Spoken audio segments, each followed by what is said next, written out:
fire. What's up, you guys? So I've got Keli and Jordan on. For those of you guys who have never never seen them, they are two of the most widely known group on X specifically, and I mean they both have YouTubes. Also, I've linked all their accounts in the description.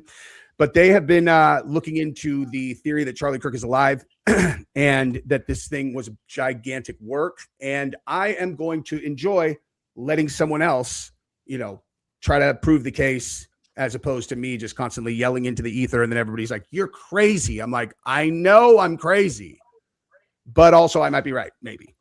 So I'm going to bring them both on right now, and I'll let them introduce themselves to you guys, and then we're going to rock and roll. This is Jordan and Keli. You guys give them whatever intro you want, and we'll get into this thing. Air support is inbound.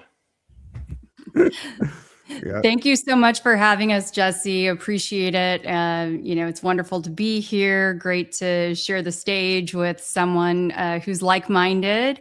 And we are excited to also talk with your audience and share hopefully a little bit more of our insight, maybe open their eyes a little more to some of what we've been working on. And we have some really exciting kind of breaking news too that we want to share today as well. You guys did tell me that beforehand, and I don't know what it is. So I'm excited to go there. Like, why don't we? So yeah, why don't you can give us the breaking news, and then I'm going to pass the floor over to you guys, and you guys can kind of go through the stuff that you guys have been working on, and I will ask questions because I'm going to have them. I've intentionally not looked too hard at your guys' stuff because I knew that I was going to be having you guys on, and so I would rather, do it live. And Jeannie says, Jordan, you look handsome. You also make me look underdressed, so I am feeling a bit resentful about that, but it's fine.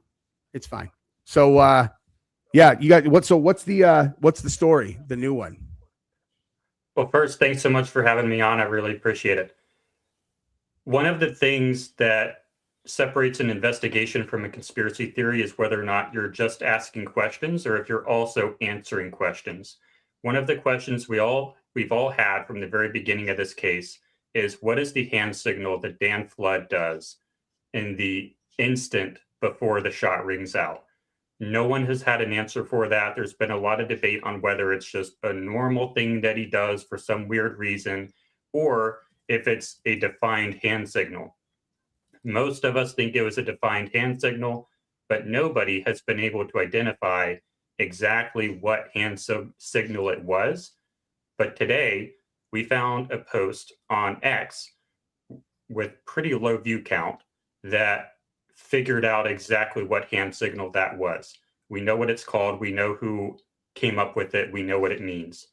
And I think Keli did some research on that today. We'll be more prepared to show you what exactly it means.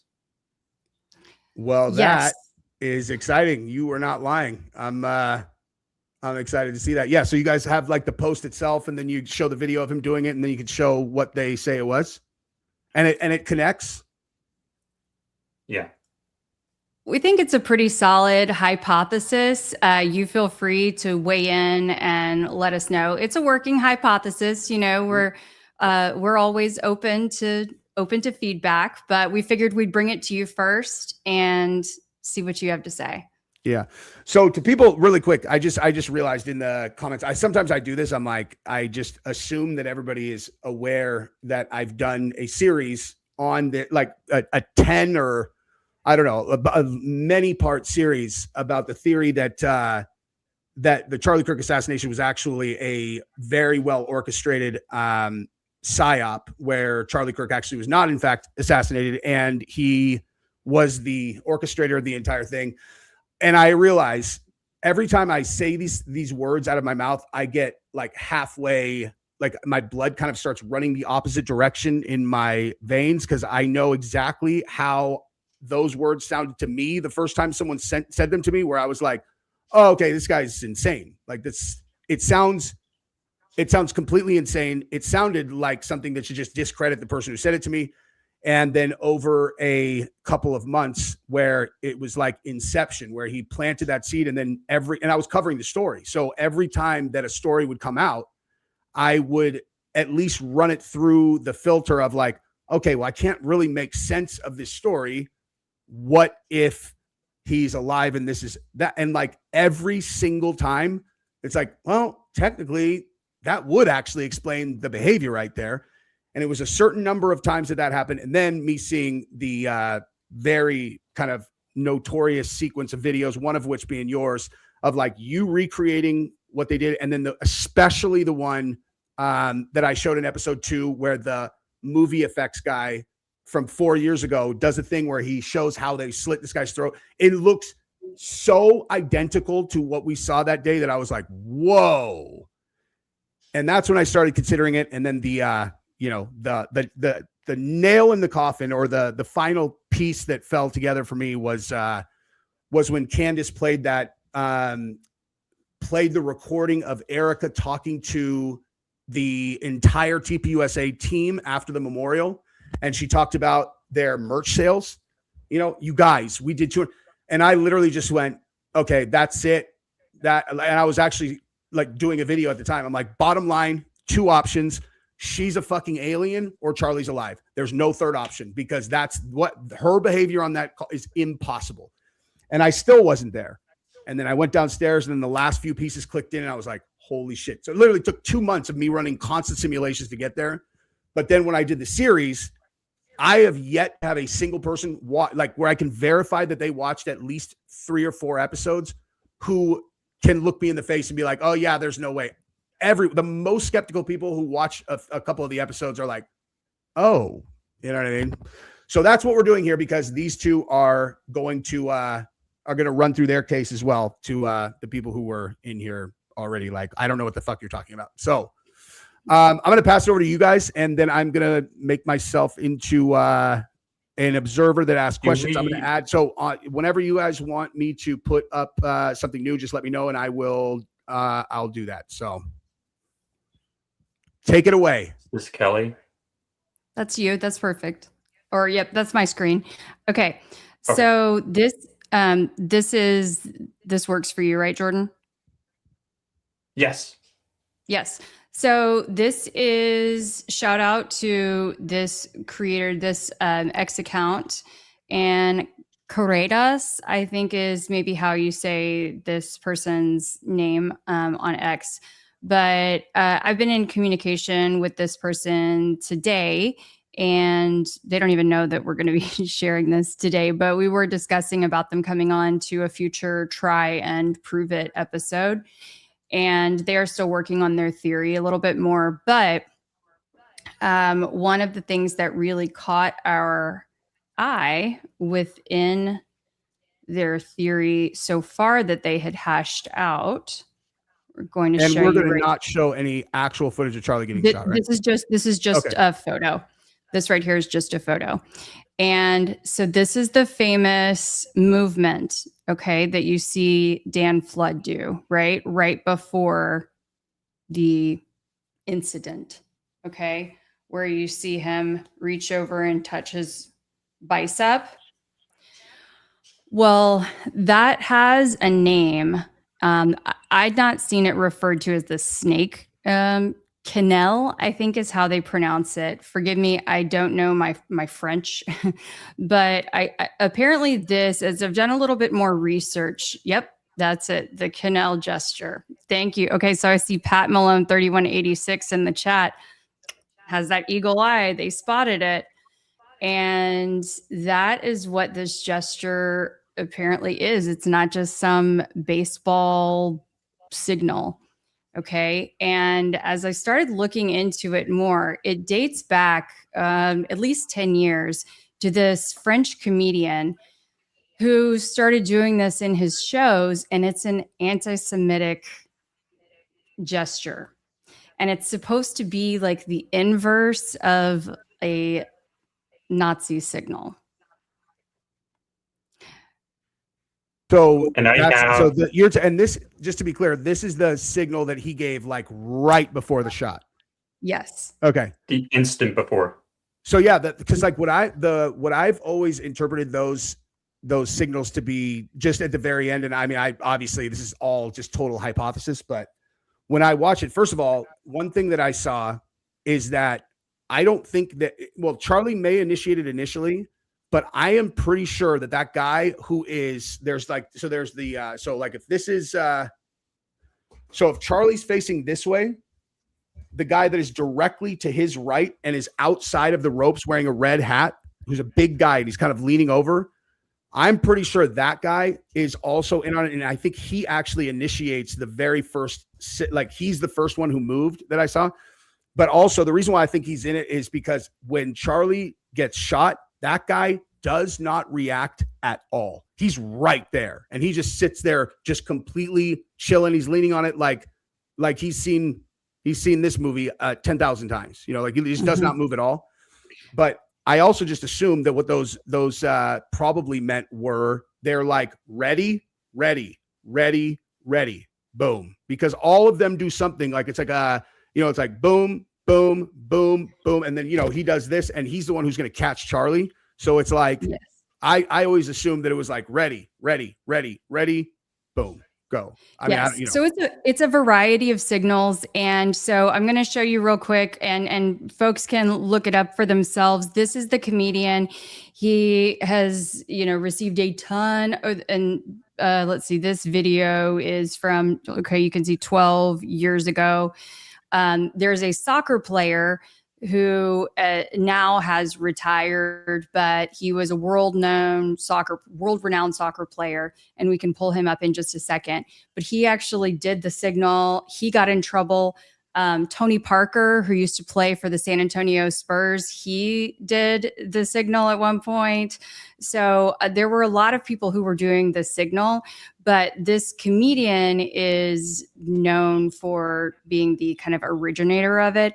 There were people who were going in front of like the Holocaust Museum and doing it, but he's kind of making he's starting the gesture there. He does it a couple more times in this interview, but I wanted to at least sort of initialize showing it to you there. Jordan, do you want I have the video. The soccer one? I have it pulled up already. Okay. I have it queued up. Hang on just for 1 second. Okay, I'm just going to put myself up here. You guys, if it's crazy and you don't like it, then get the fuck out of here and beat it. Okay. Like no one's asking you, no one's making you watch this. Okay. Guys in the chat, they're like, this is fucking crazy. Okay. Then just beat it. Like no one is forcing you to be here. Okay. Bye. Anyway, sorry. Go ahead. Continue, you guys. Can we swap screen shares? Yes, please. Let's see. Jesse, would you mind pulling this one down? And then Jordan, could.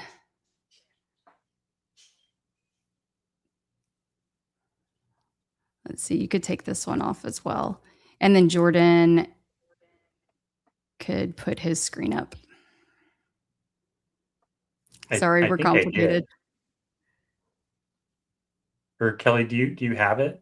I don't know if you have it. Sorry, I was muted. Wait, so am I? Oh, Jordan was going to try to put mine up. Was going to try to put it. Yep, if you can, please. It's not on this stage. Okay, so how do I do this? I don't know how to wait. Okay, it's okay.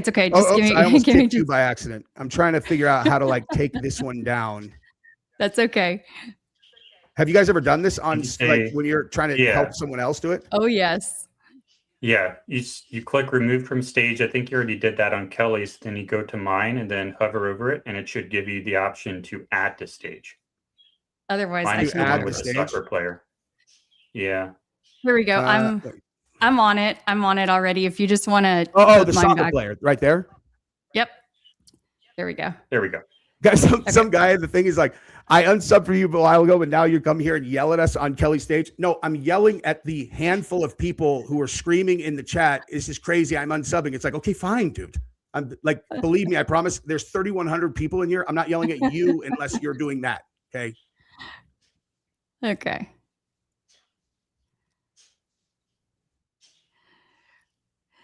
Yep. So and depending on which one, so you see people do it in a variety of different ways. They, they do that. Then sometimes they pull their arm up. Sometimes then they will pull their hand down. It's supposed to represent an FU. And you can kind of envision from there the symbolism. An FU to a specific country. So I find it highly Yes. interesting that they did this hand signal the instant before we think, fake kill Charlie. And one of the leading hypotheses for why they would do this is in order to allow Charlie to escape Israel. Mm-hmm. And if they're doing this hand signal the instant before they do it, yeah, that would make that lines up for me. That's the thing is when I first, like, I wasn't like, I felt like I kind of had a handle on why they would do it, but the more, like, since I started this, the more like confident I've been that is a very strong possibility that that's exactly why they would have done it, is to help him escape. He's wearing a shirt that says freedom on it. He's never worn that shirt before. I looked through, I researched that. He's never worn that shirt. Freedom. Yeah. Out. There's so much symbolism that happened leading up to and has happened since. Erica has said many, many times, she does not believe in coincidences. And so I just say, love her, hate her, whatever, you take her for her word. Okay. And so we are taking some of these things literally. Right. And another aspect of this is when we look, even the movement potentially that we see Rick Cutler do as he has his arms stretched against the railing in front of him. He has his arm right here, and he does a little something like this. Okay, it's a very small movement, but it's the same type move. So what put you, like, let's take it back to the beginning though. So like when you guys, this is probably an independent question for each of you, but like when did you guys start to suspect that this is possible? And I mean, obviously none of us know for 100% sure what happened, but like when did it become suspicious enough that you started looking into it, and what triggered it? And then what did that look like?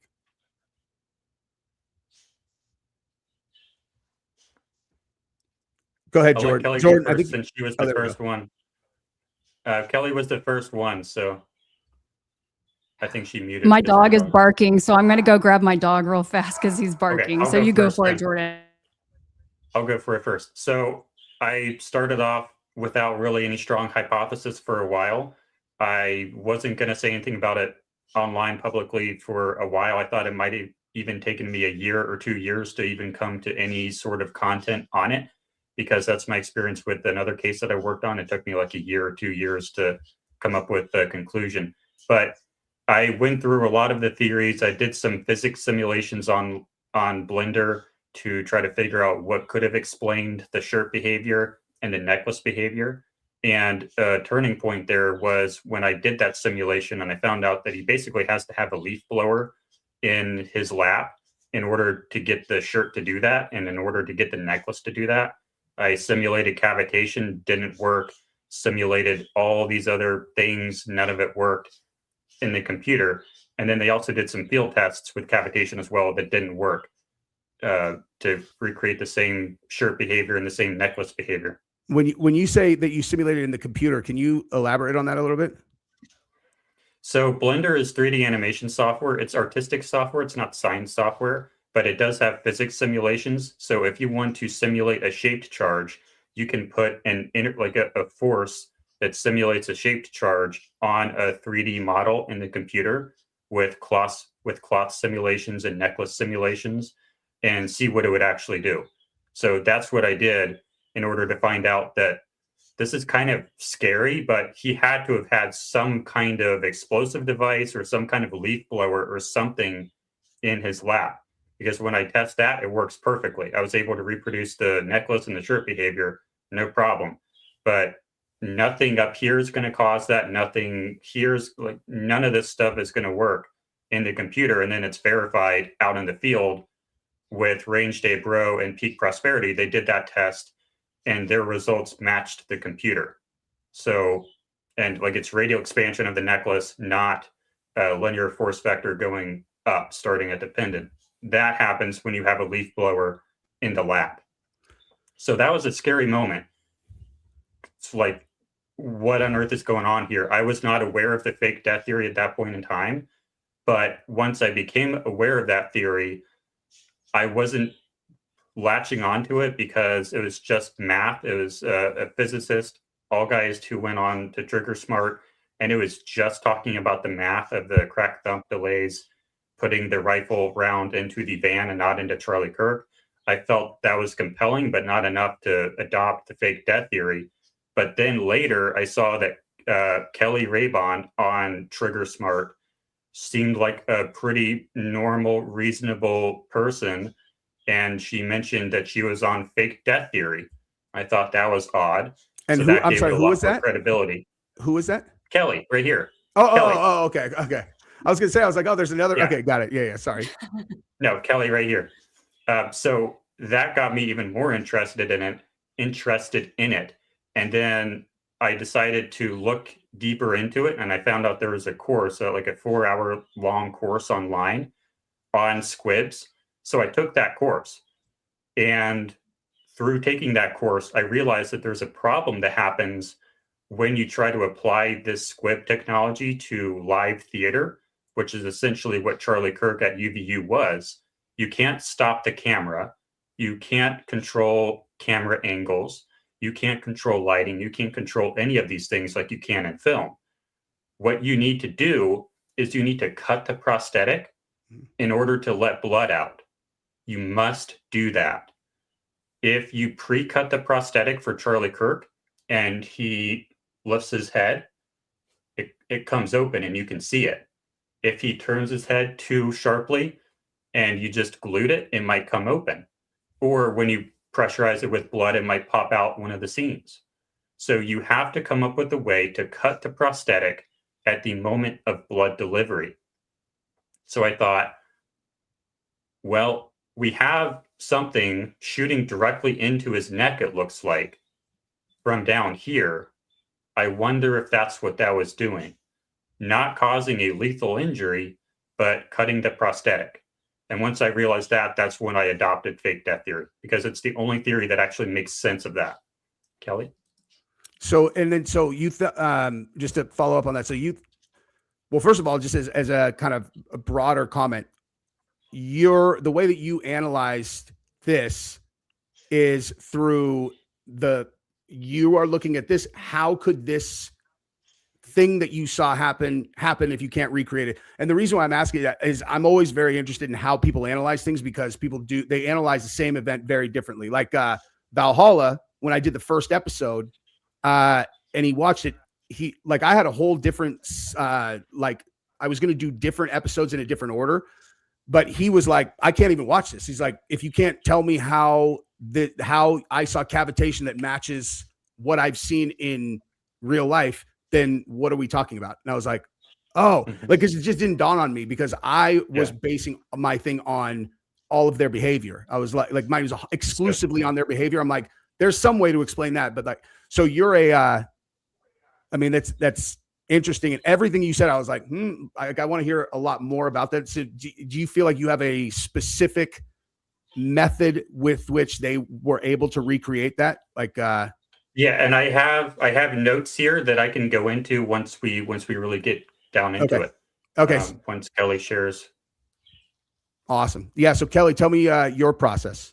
Well, so that very first day, let me rewind a little bit. I am a former TV investigative journalist. So for 12 years, I worked as an investigative reporter all over the country, including in Austin.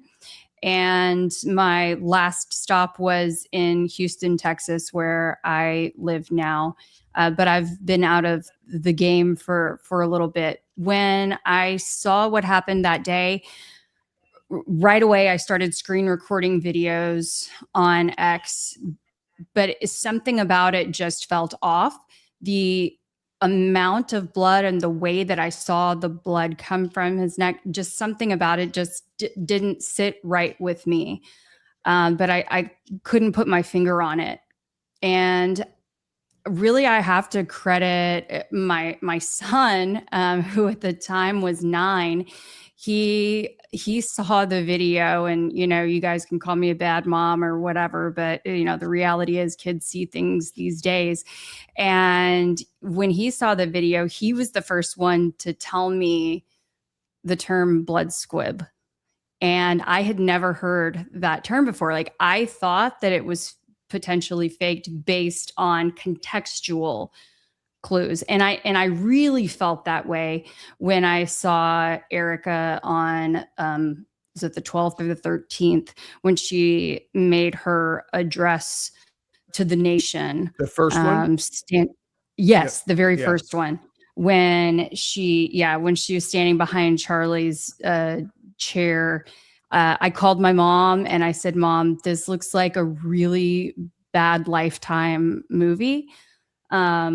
Little did I know this would be an ongoing daily Netflix saga for the next year, right? Beyond what we could even imagine.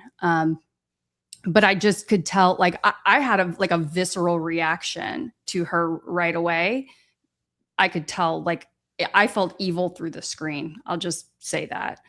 I definitely felt something was I always say this. I could not watch a consecutive 25 seconds of her. Literally, like, that's not an exaggeration. As soon as she would start talking, I was like, oh my God. And my blood would run cold. And then people would talk about what they saw, and I'd be able to watch people's analysis of it, but I could not watch her at all. And I've watched old videos, and I don't always get that same vibe from the old videos, which is interesting. Sometimes I could tell that she's putting on, and I have a lot of friends in the pageant world. Okay. I know several Miss Texases. I know even a Miss Universe. Okay. So I know people in the pageant world. I know lots of TV folks. And so I know people who are, I guess would say, the showbiz type, right? Mm-hmm. This is a whole different world. What we're seeing here. This is very, very different. So I use all these context clues, and none of it sits right with me. So it was logical to me. And I thought, I'm going to stick my neck out. Sorry, I apologize. I'm sorry.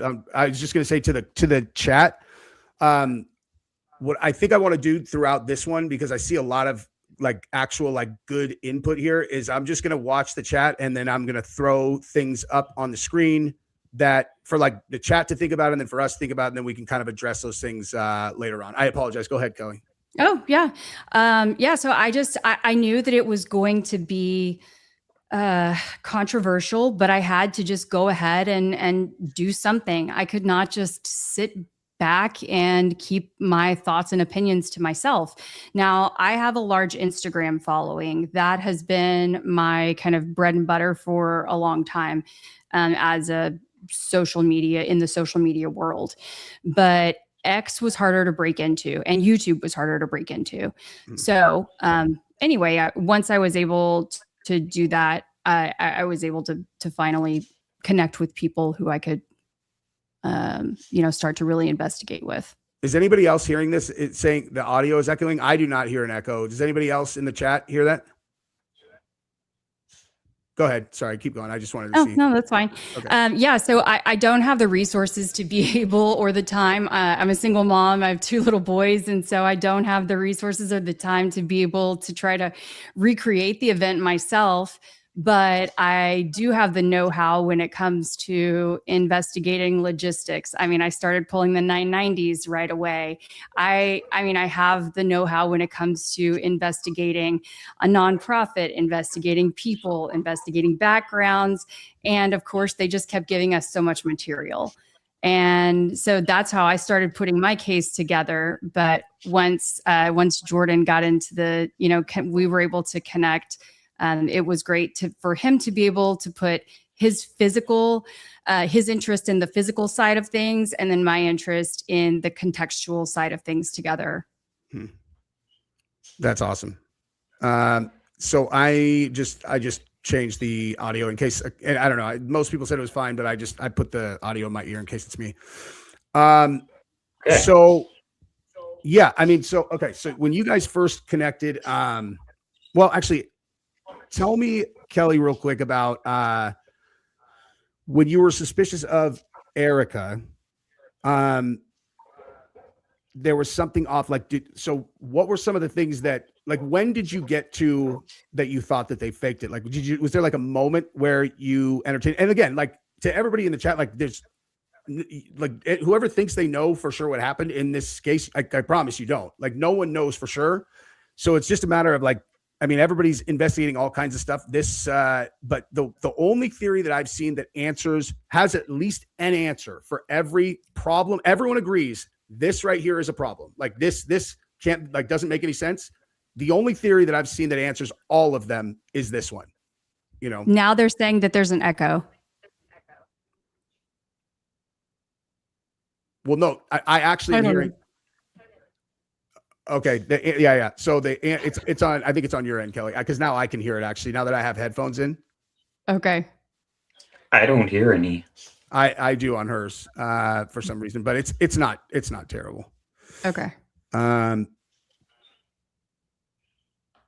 Yeah, no, I actually, no, they're not trolling. I actually can hear it a little bit, but anyway, so I'm sorry. So Keli, what do you have like a moment when you decided that this was the most likely thing? Yeah. So I think looking essentially at the way that they responded to Charlie, it made absolutely no sense to me. Bottom line, the going and tipping him over, and it seemed like there was no way that they were treating him at all.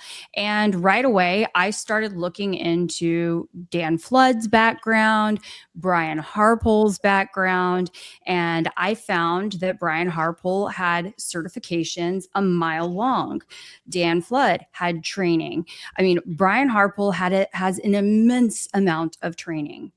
And as I was watching, sorry to say it, but all the gun bros defend the security guys early on, I'm sitting here thinking to myself, no. They knew better. They're not back there treating him. They're not back there. I don't see any gauze. I don't see anybody's t-shirt coming off, trying to, apply pressure, trying to do anything. And in fact, they're carrying him out like a rag doll and trying to just get him out as fast as they could. Like, it just did not make sense. And so the only way that I could justify that was that they were trying to, and the fact that there were the EMS guys right there. So the only way I could justify it was that they were trying to get him out as quickly as possible so no one could lay hands on him. Yeah. To save him, because they didn't want anyone to actually touch him because he wasn't really, really hurt. Yeah. And they had the first responders who were there, they ran over and tried to treat him, and then they were basically blocked out. Like, they were almost like they were basically boxed out. And then when they were taking Charlie from where he was shot to the SUV, and they've got all those guys around, the first responders came over and they were trying to treat, and then they just tried to hand them the trauma bag, and they iced him out and didn't look at him, didn't take it. And it was like, okay, that's weird, man. And there also was, so the first people that I saw, like, I remember all these things that I saw that didn't register at the time, but then kind of came together. But the people who talked about that portion that you're talking about, where the security went over the wall or over the table, and then it was Valhalla, and it was another guy who I can't remember who it was, but he was also a very, very experienced combat veteran. And both of them were like, where is all of the, like, because they've had to treat their buddies who've been shot a million times. And they're like, where's the blood? They're like, there's no blood on their hands. There's no blood on their shoes. Like, these guys are, and at the time, the suspicion, of course, is why are they not trying to help him? Like, so it's like, why hasn't someone stuck their hands into the wound? Or like, why hasn't someone done, you know what I mean? So, and it just all came back later when I started putting all of this stuff together. You know what I mean? And this is also, now that we're talking about this, I mean, it's been a long 7.5 months. Okay. So this is all kind of coming back to me. But interestingly, when I was in college, I actually worked for campus security. I worked for the chief of police, and I was on student government and was responsible for helping to approve events. And so I had, granted, at this point, it was about 20 years ago, but at least, even though I was at a small university, I had experience in planning events. And I remember we had Bob Dole, attending I went to Texas Lutheran University. And so anyway, it was a big deal. We knew better than to just like let the campus be wide open. We had a narrowed off event. We had ticketing. We had, it wasn't just a free for all. And so given the fact that they claimed that there had been threats, that they claimed that Charlie was concerned, that, they were worried about all of these things, and he had high dollar security, it made absolutely no sense that they would just let it be wide open, unless they were trying to create a narrative that would potentially allow for something like this to keep the door open. Yeah. And like for me and Jordan, I'm going to we'll do some super chats in a second. And then Jordan, I'm going to throw it over to you and we can start going down that portion. But like so when I was doing my investigation of this thing, I was completely convinced by part of the official story. I like the idea that Tyler Robinson did it by himself was unfathomable to me. However, the fact that there was all of these, messages put out on social media that clearly indicated that there was pre-knowledge that they were all going to be there. The story that, Phil Lyman told on the InfoWars, which I hadn't put together yet, that he saw these two girls that were not afraid. All these people not afraid. The guy cheering and all of these weird things. I'm like, I didn't believe that he did it himself. I thought for sure that this was a much larger leftist conspiracy, and I didn't understand why they were not looking into many more of these people. And I was operating under the assumption that they must be tapping their phones and they're trying to get everyone who's involved. Like that has to be the answer. And that's kind of where my coverage was. So I honestly was ignoring all of this stuff that came out later, where when Candace and a lot of other people were looking at the behavior of the people on the day of, I was barely even watching it because I was like, God, there's no way, like, why would TPUSA kill Charlie? I just ignored all of it. I didn't even look at it really. I watched the shows, but I didn't take it very seriously. And I mean, it's like everybody kind of went through their own, process to get to where they are. But to me, everyone was looking so hard at Israel, and I just couldn't get there. And then as I've watched recently, now that is a huge impact, but for a different reason. You know what I mean? It's like, I think Charlie really did think they were going to whack him out, and they probably would have, or did, but, okay, let me go through some of these super chats and I'm going to pass it over to Jordan. Fuzzyball says, Jesse, you have to watch this video when you get a chance. Exclusive Texas State TPUSA member just quit, dropping scathing resignation letter. I absolutely will look at that, and I will do a reaction to that. Thank you very much, good sir. Draco, thank you very much. Charlie may or may not be alive, but either way, there's too much weird stuff. It definitely has to be an inside job. I mean, at this point, completely agree with you. Like where, again, that seemed impossible to me at the beginning, that anyone at TPUSA would be involved. And at this point, I think it is completely undeniable. I don't think that there's, anybody who's actually looked at it closely could even deny that, which is, again, where I'm at is like my opinion in many cases, or like broadly, comes from my faith in humanity, where I'm like, there's no way that like all of these people that are his best friends would, it's like, if they really did, like if they all conspired to whack him out, like I'm out, dude. Like I can't live in a world like that, where people that, when I watched all the videos of them from before, I'm like, if these guys would actually conspire to murder this dude, like I'm done, dude. I'm just going to take my family and move to a ranch and just be done with it. You know what I mean? And Jeruska, thank you very much. I greet you very much. I thank you very much. I'm not.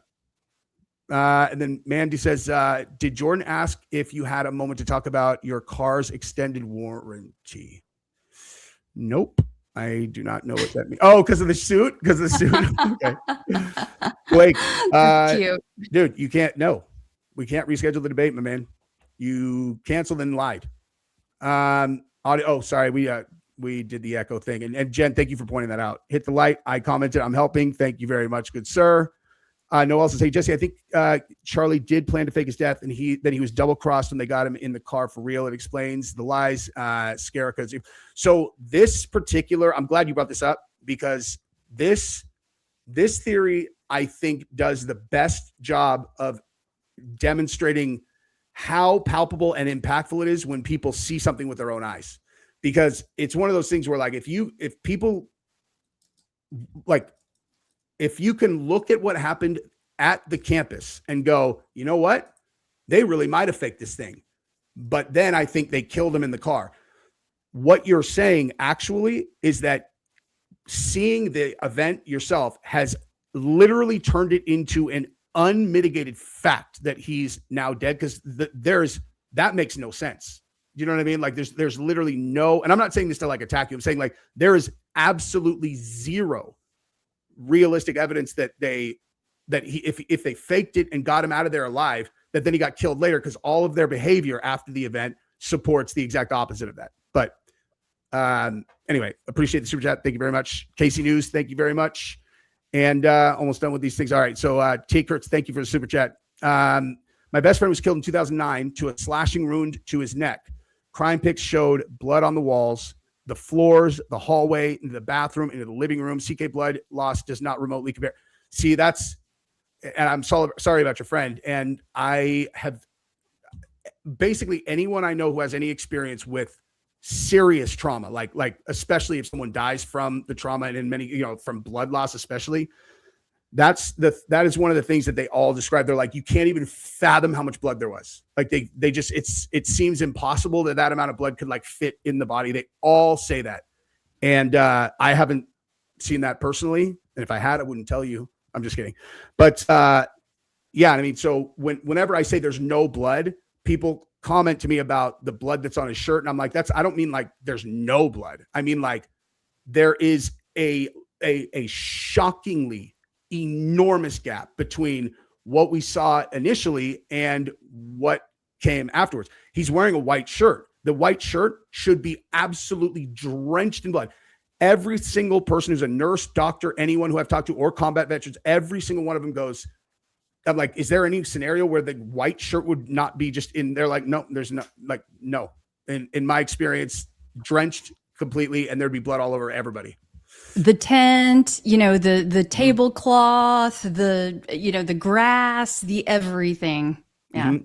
And Jen comment, if Charlie's still alive, it would completely explain Erica's 100%. And that is why, honestly, exactly what I was just talking about as it relates to he meant to fake it and then he got in the car and they juked it. That, in my opinion, is heavily what we are actually looking at with Erica, is because people's interpretation of her behavior was, dude, like the night Charlie got killed, my wife and I cried, dude. Like I have no shame about that. Like cried hard. Like it was just like, and then when you're watching her and she is displaying like none of that, and you're like, that's her husband. Like what is wrong with her? And the level of how bad that makes you feel and how suspicious it makes you feel towards her, it's hard to shake off. You know what I mean? And I think that is, I think that's probably going on. Or she also could, I mean, both things could be true. They could have juked it, and she could be a CIA evil, whatever, which, she obviously got a very curious background. The next video I'm doing, just because I'll tell you guys, is supposedly a Romanian Angel survivor that came forward. So that's what I'm going to be working on either later tonight or tomorrow. Fuzzy, what's up, man? Thank you again. Erica's kids vanished. They must be with Charlie. Correct. That's exactly right. And when people ask me that, they're all, so where's Charlie? I'm like, how the hell would I know where Charlie is? And they're like, so he's going to agree to never see his wife, never see his kids? I'm like, exact opposite of that. The exact opposite. Like he's with them all the time. Erica flies in for work, flies out. He, deals with the inner circle through Zoom, etc. Stephanie, thank you very much. Why have a patsy and all bring more attention if they want to fake it? Why not just act as if it's unsolved? Why bring in more moving parts?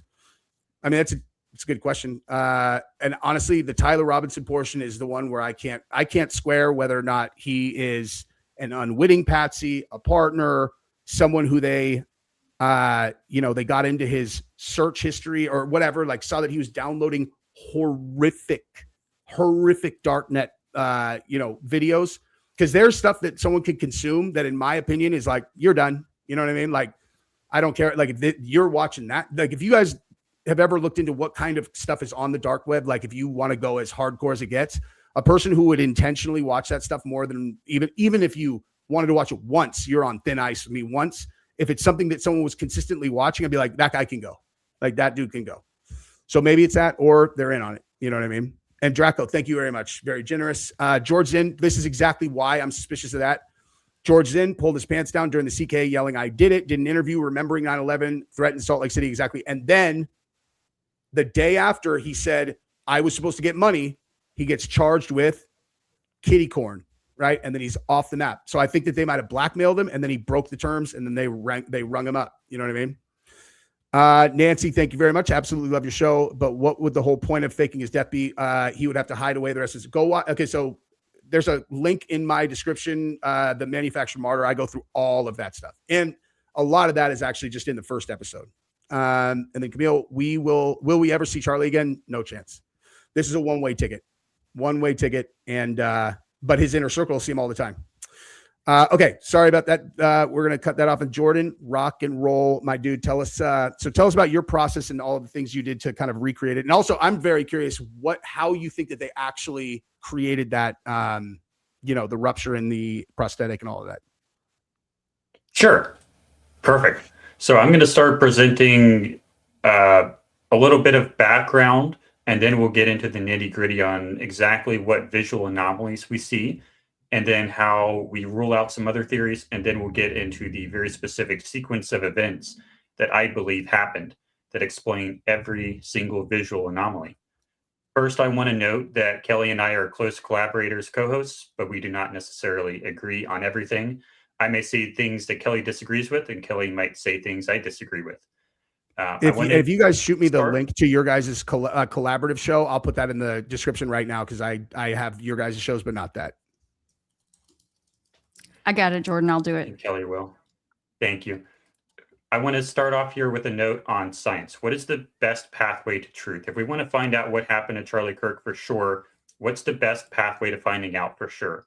I think it's science. I don't think it's the justice system. I don't think the justice system is really geared for accuracy. I think it's geared for efficiency and some other things, and for winning and losing and stuff like that. Science is a much better pathway to truth because it is, what we do is we form hypotheses. We look at something that doesn't make sense, and then we take a guess. We think that maybe this is what happened. This is the explanation.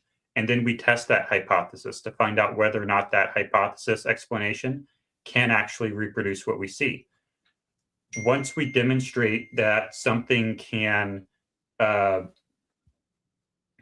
once we demonstrate that a hypothesis can reproduce the observable that we see, then it becomes a candidate explanation. Doesn't mean that's what the actual cause is. That just means it's a candidate explanation that has explanatory power. Once we do that, then we have to prove that this explanation is what actually happened. But science is about demonstrating that your explanation actually can happen and proving that your explanation is what actually happened.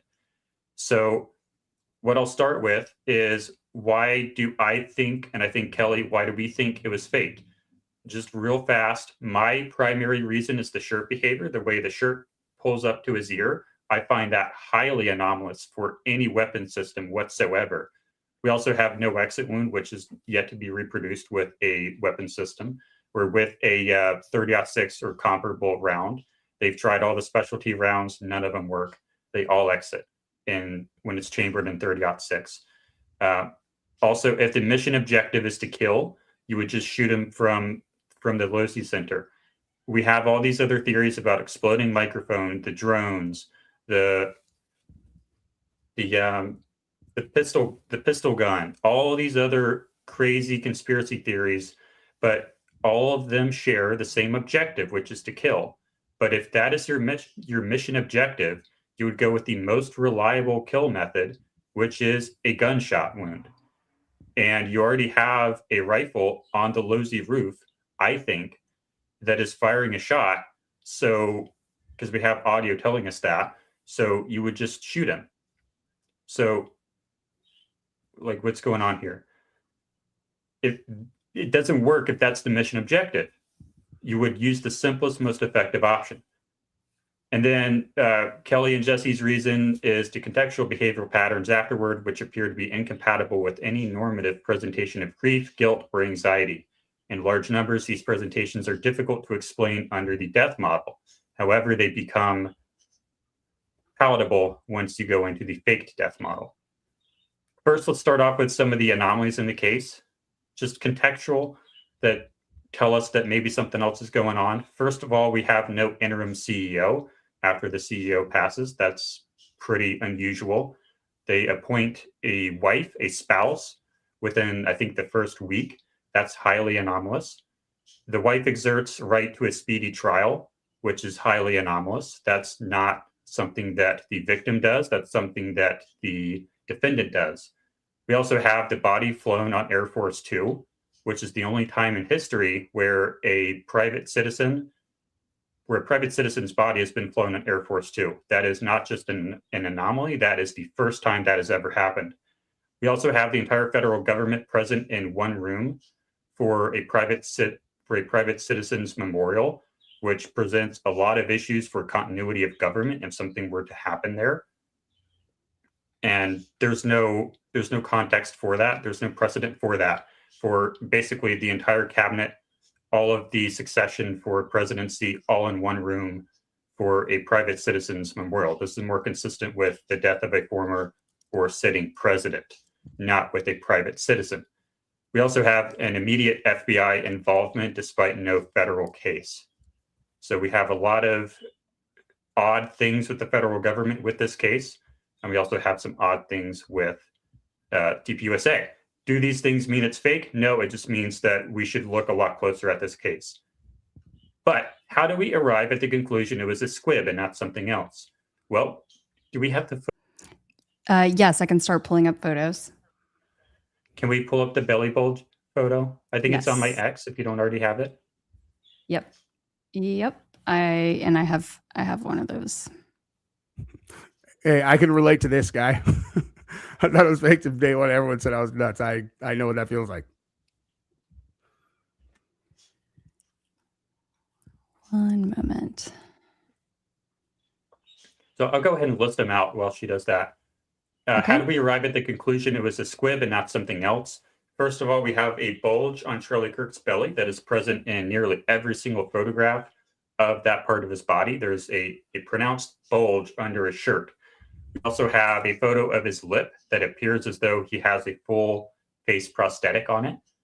We also have extensive cases of movement of his hands and arms well after the shot, despite decorticate posturing immediately after the shot, but that decorticate posturing is not sustained.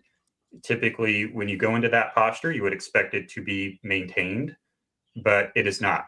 It just immediately fades, which is not consistent with a real decorticate posturing caused by real brain damage.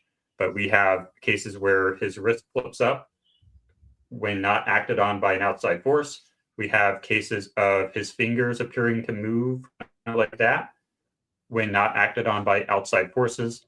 And we have other cases as well where we appear to observe directed movement by Charlie Kirk. We also have no loss of flesh tone, despite apparent extreme blood loss. His skin tone as he's carried out appears normal. But when someone gets a panic attack or something, we would expect them to start getting white pretty quickly, within seconds. But we have no notable loss of flesh tone on his skin, especially in his outer extremities, where we would expect to see some if he just bled out, but it's just normal red skin tone. We also have very little evidence of blood. Hopefully we can pull up a photo of the security team, they have just a little bit of smearing, just a little dab here, a little dab there. Do you want me to add what's back? Do you want me to add the screen to the stage? But that particular thing, I've gotten a video dinged, like I got a video smashed for that exact thing. But just Okay. if you guys the screen that you guys are sharing backstage, if you want me to put it up, just ask and I'll just put it right up. That's the exact picture that got me demonetized. Okay. All right. We won't. Okay. Then we won't do that one. The exact Okay. picture. Yeah. Okay. All right. We won't do that one. How about, let's see if, okay, hold on. Not that one. I mean, that one you could see the hose. This one. Yeah, it's right. Right. You can see it right there, like on the left side of the screen, right underneath his shirt. Yep. But go ahead. I mean, you guys go through whatever you guys want. Can we pull up the belly bulge? Yes, I am. I think it's a that's little at bit the further top. down.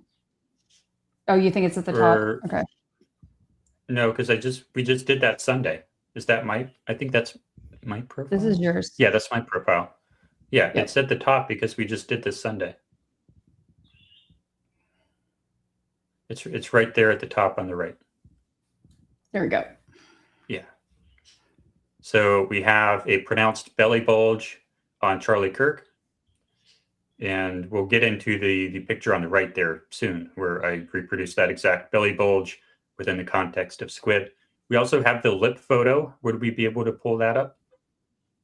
Sure Where it thing. appears as though there is a seam on his lip that indicates to me that he is wearing a full face prosthetic. I think that's a pretty good one. I've not been able to reproduce that seam on my lip, and no one, as far as I know, has been able to provide a photograph of anyone else with that same seam on their lip. And can we get the wider shot of that? It was right by it. The one two squares down, Let's see. where it shows exactly where that photo was. 2 squares down. Yeah, that one. And that also includes an example of what a full face prosthetic looks like in the makeup room. And I believe that's what that is, because I'm not able to reproduce that same seam on myself, and no one else, when prompted, has been able to. And I think Keli also reached out to a lot of her people who were qualified in that area. And I do not believe we received a medical explanation for that. Yes, I reached out to multiple folks who are both cosmetic dentists, and then also several people in the aesthetics field who work either cosmetic surgery or work with lip injections, cosmetic nurses, etc. And I think that's the end of that list there, except for one more. We also have atypical blood flow pattern coming out of the neck wound. It's atypical. Yeah. Skip. We won't do that. Yeah. Yeah, we're not going to do that one. Yeah. But we have atypical blood flow pattern, which does not appear to be consistent with what you would expect from a normal, real neck wound. There's no spray. There's no blood atomization. Nothing like that. It appears to be far more consistent with what you would expect from a squib, or from a blood delivery system under a prosthetic, aka a appliance.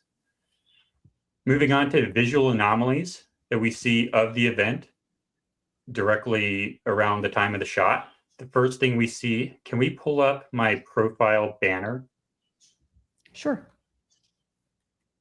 please? Perfect, thank you. So the visual anomalies are, number one, we see the back of the shirt puff out first. You can kind of see it in this image, but not so much. It looks a lot better in a different camera angle. But the first thing we see is the back of the shirt puffs out first. That is highly unusual. Then we see the front of the shirt yank up all the way to the ear, which we can see on the bottom row there. And then we see the necklace fly in a linear motion upwards and back, appearing to start at the pendant.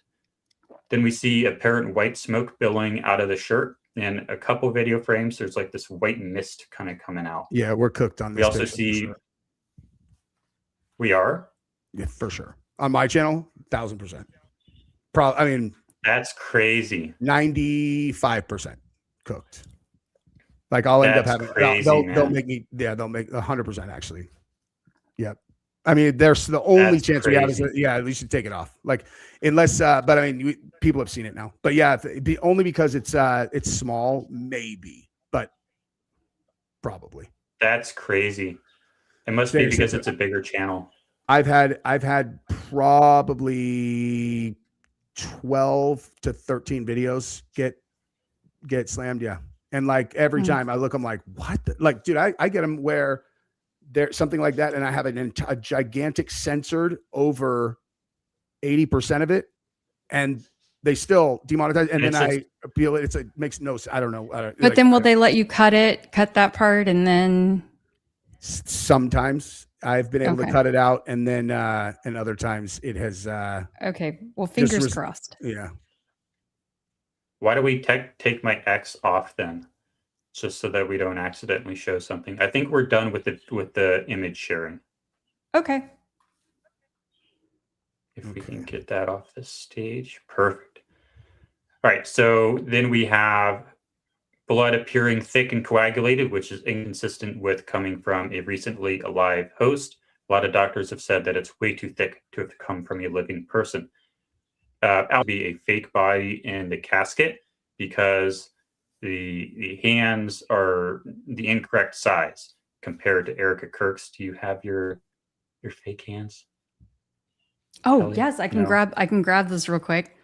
Stand by. Yeah, so we have that Baron did show me, like, so Baron showed me and he's very agnostic, like he says he's not with the theory, but like he has shown me things that would support it and show me things that wouldn't. And on this particular one, I'll just tell the audience that he showed me you can actually see the burns on Charlie's hand from the day of, and then on the the casket day, you actually can see what appears to be those burns. It's just something I would be being dishonest if I didn't at least say that I've seen. You know what I mean?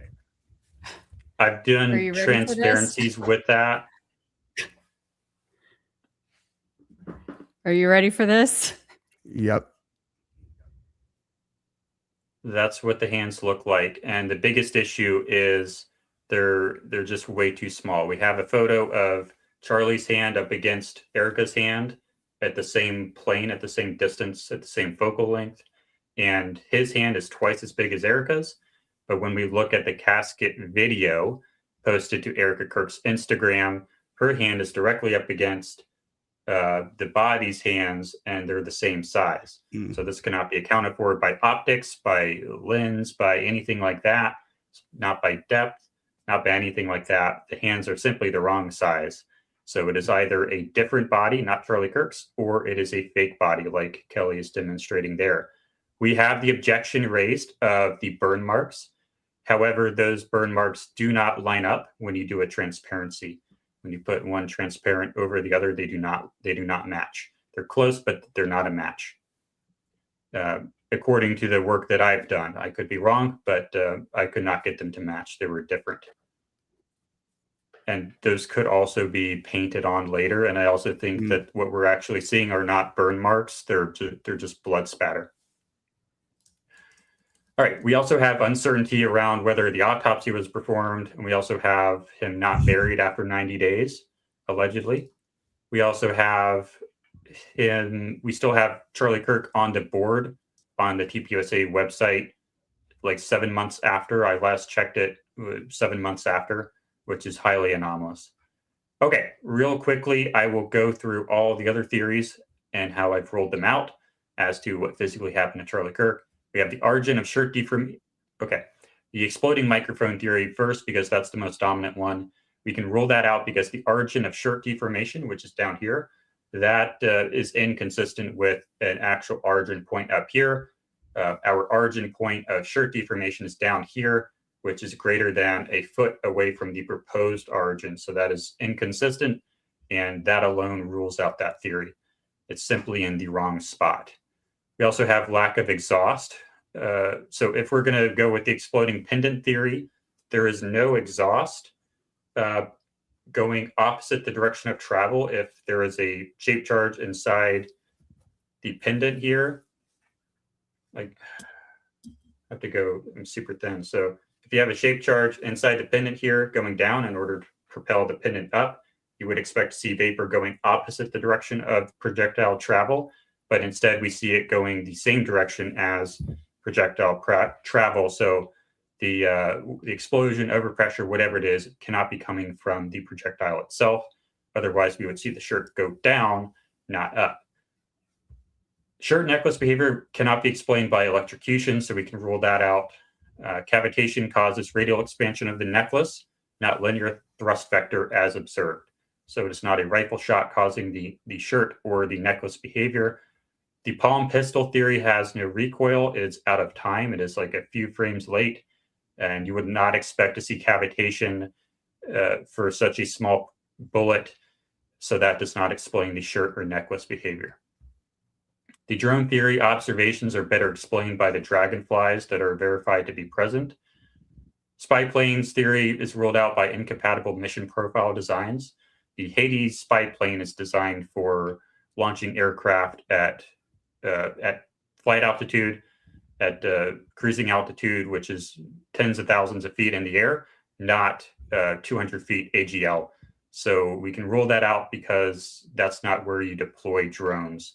The flight profile that we observed for that aircraft doing a low pass over the lake is consistent with a missed approach procedure and training. And it turns out that aircraft was a training aircraft at the time. So that is why they would have been doing that missed approach flight profile that day. And we do have many examples of that exact same aircraft performing the exact same training flight profile at other airports. So that explains the spy plane. The second shooter theories are ruled out by the crack thump analyses by verified experts. That's the audio analysis. That conclusively places the rifle shot at about 139 yards from Charlie Kirk. And then the second shooter theory, including a 300 blackout sub suppressed, is ruled out by the need for cavitation. A subsonic round is not going to cause that amount of cavitation in order to explain the shirt and necklace behavior. So those are my rule outs for all of those theories. We get to my theory. Sequence of events. If we want to do the Charlie Kirk squib, what do we need to do? We need to hire a Hollywood blood effects and prosthetics expert with experience not just in Hollywood, but also in theater. Because what we're doing here is live theater. Because Charlie Kirk has to basically perform in what's effectively an arena stage where you have total 360-degree access, visual access to him. You have people very close up to him. He has to be able to throw hats. He has to be able to get in and out of a vehicle. He has to sit down, stand up, and he has to get very up close and personal with the local TPUSA chapter. So this is arena theater, and the tools you would need in order to do a Hollywood squib in this context are very, very different from what you would use in Hollywood, because you have total control over the entire environment in Hollywood, but not here. So the level of difficulty is orders of magnitude more difficult in this context. So the technology has to exist elsewhere in elite circles in order to do this, because it is so specialized. When you do this type of stuff for Hollywood in that context, they do it every single day. But when you do this squib stuff for live theater in this context, where it's super big budget and super high risk, there has to be technology out there that's already developed for this type of application, because it is so difficult to do. It's taken me many months to do it.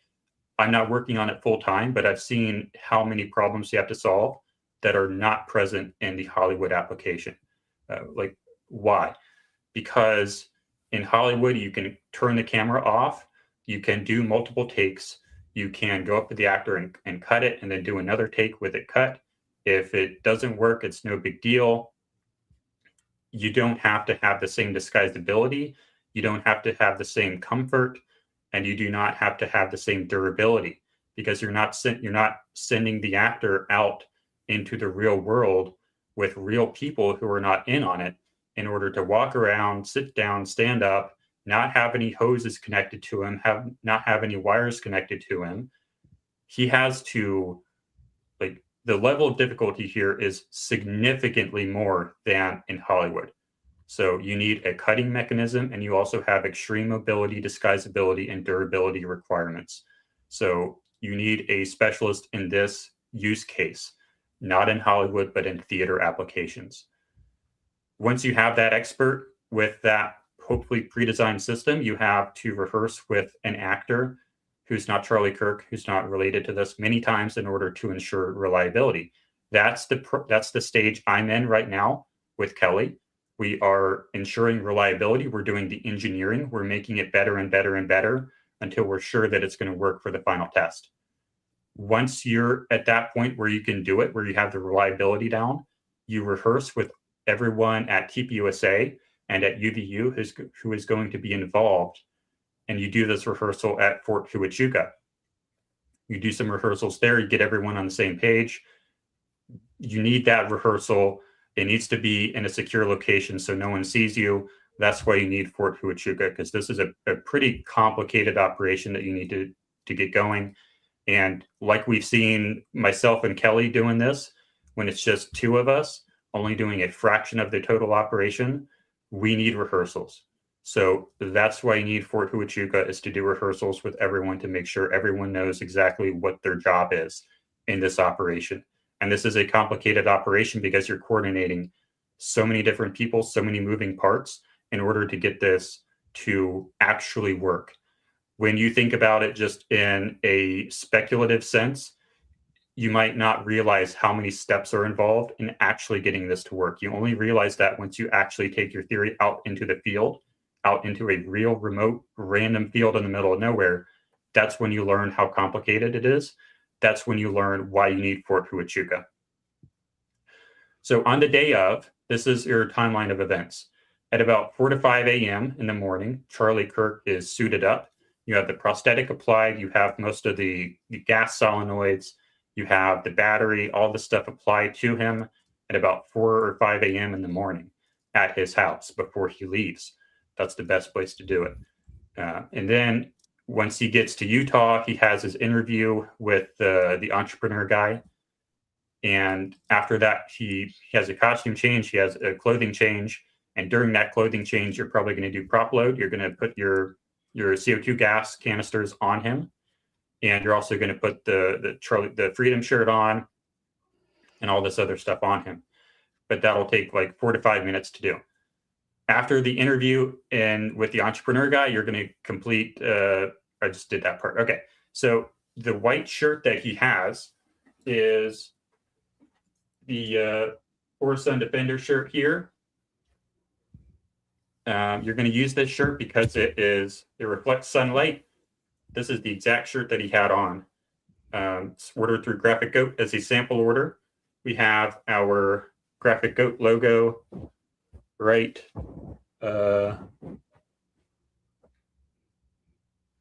right here. I think you can see it. Yep, so you can see that. Yep, you guys can see that logo on the back of the shirt, and we can also see that in the back or on Charlie's back on the close-up pictures from 9/10.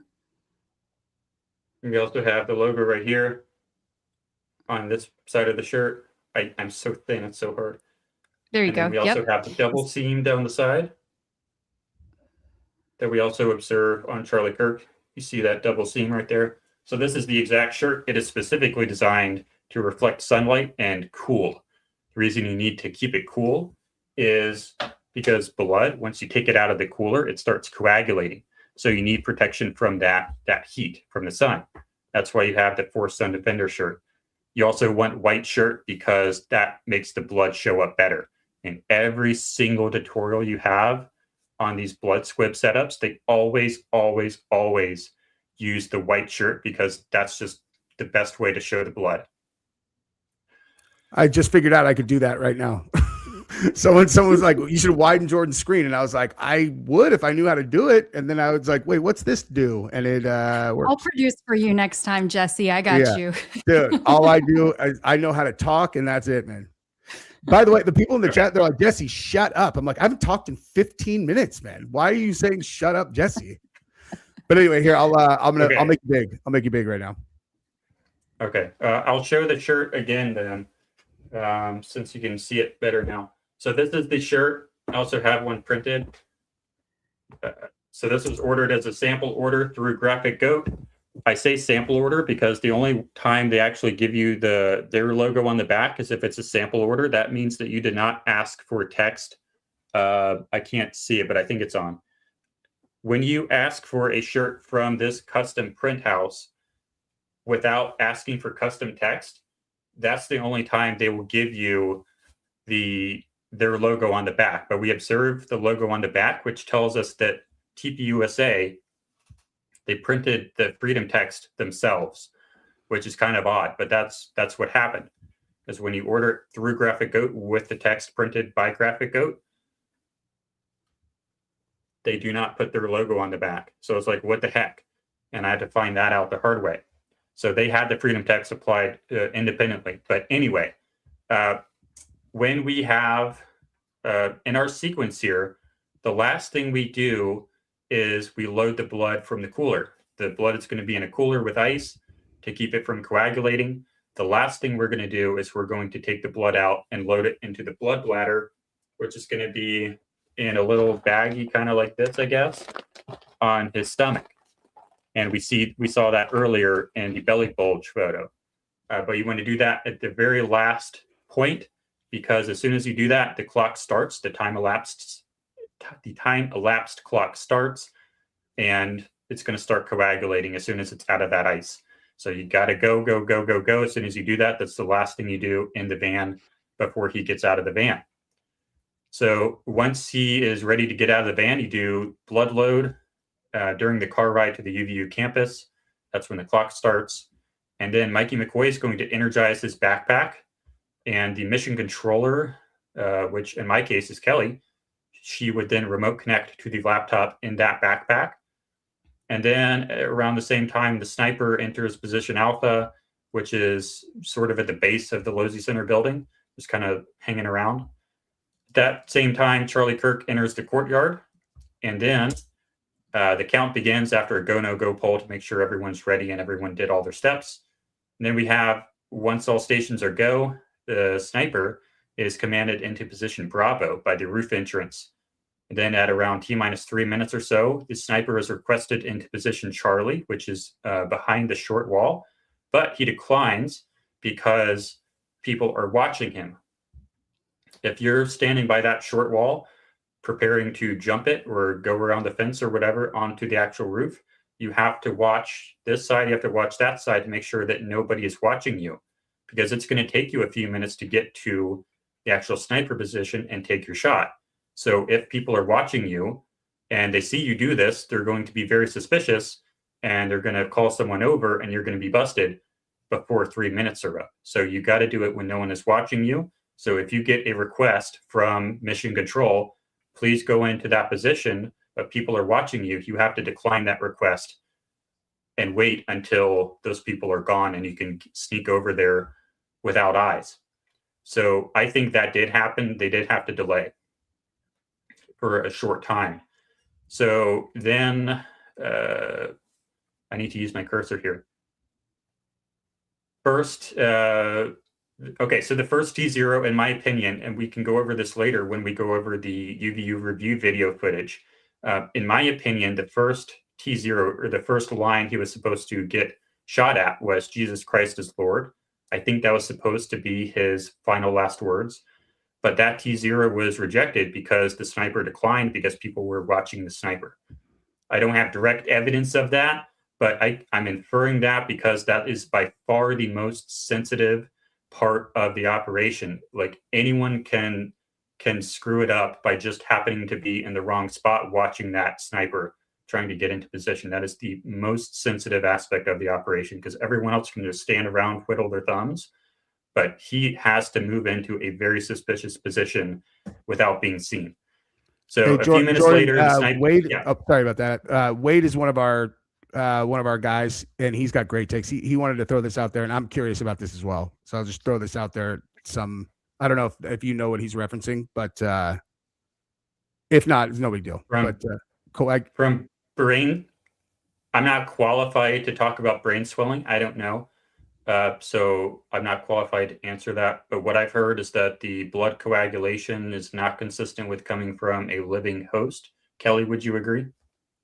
That's my understanding. And I think that would be too quickly I think that would be too quickly to experience coagulation in that circumstance.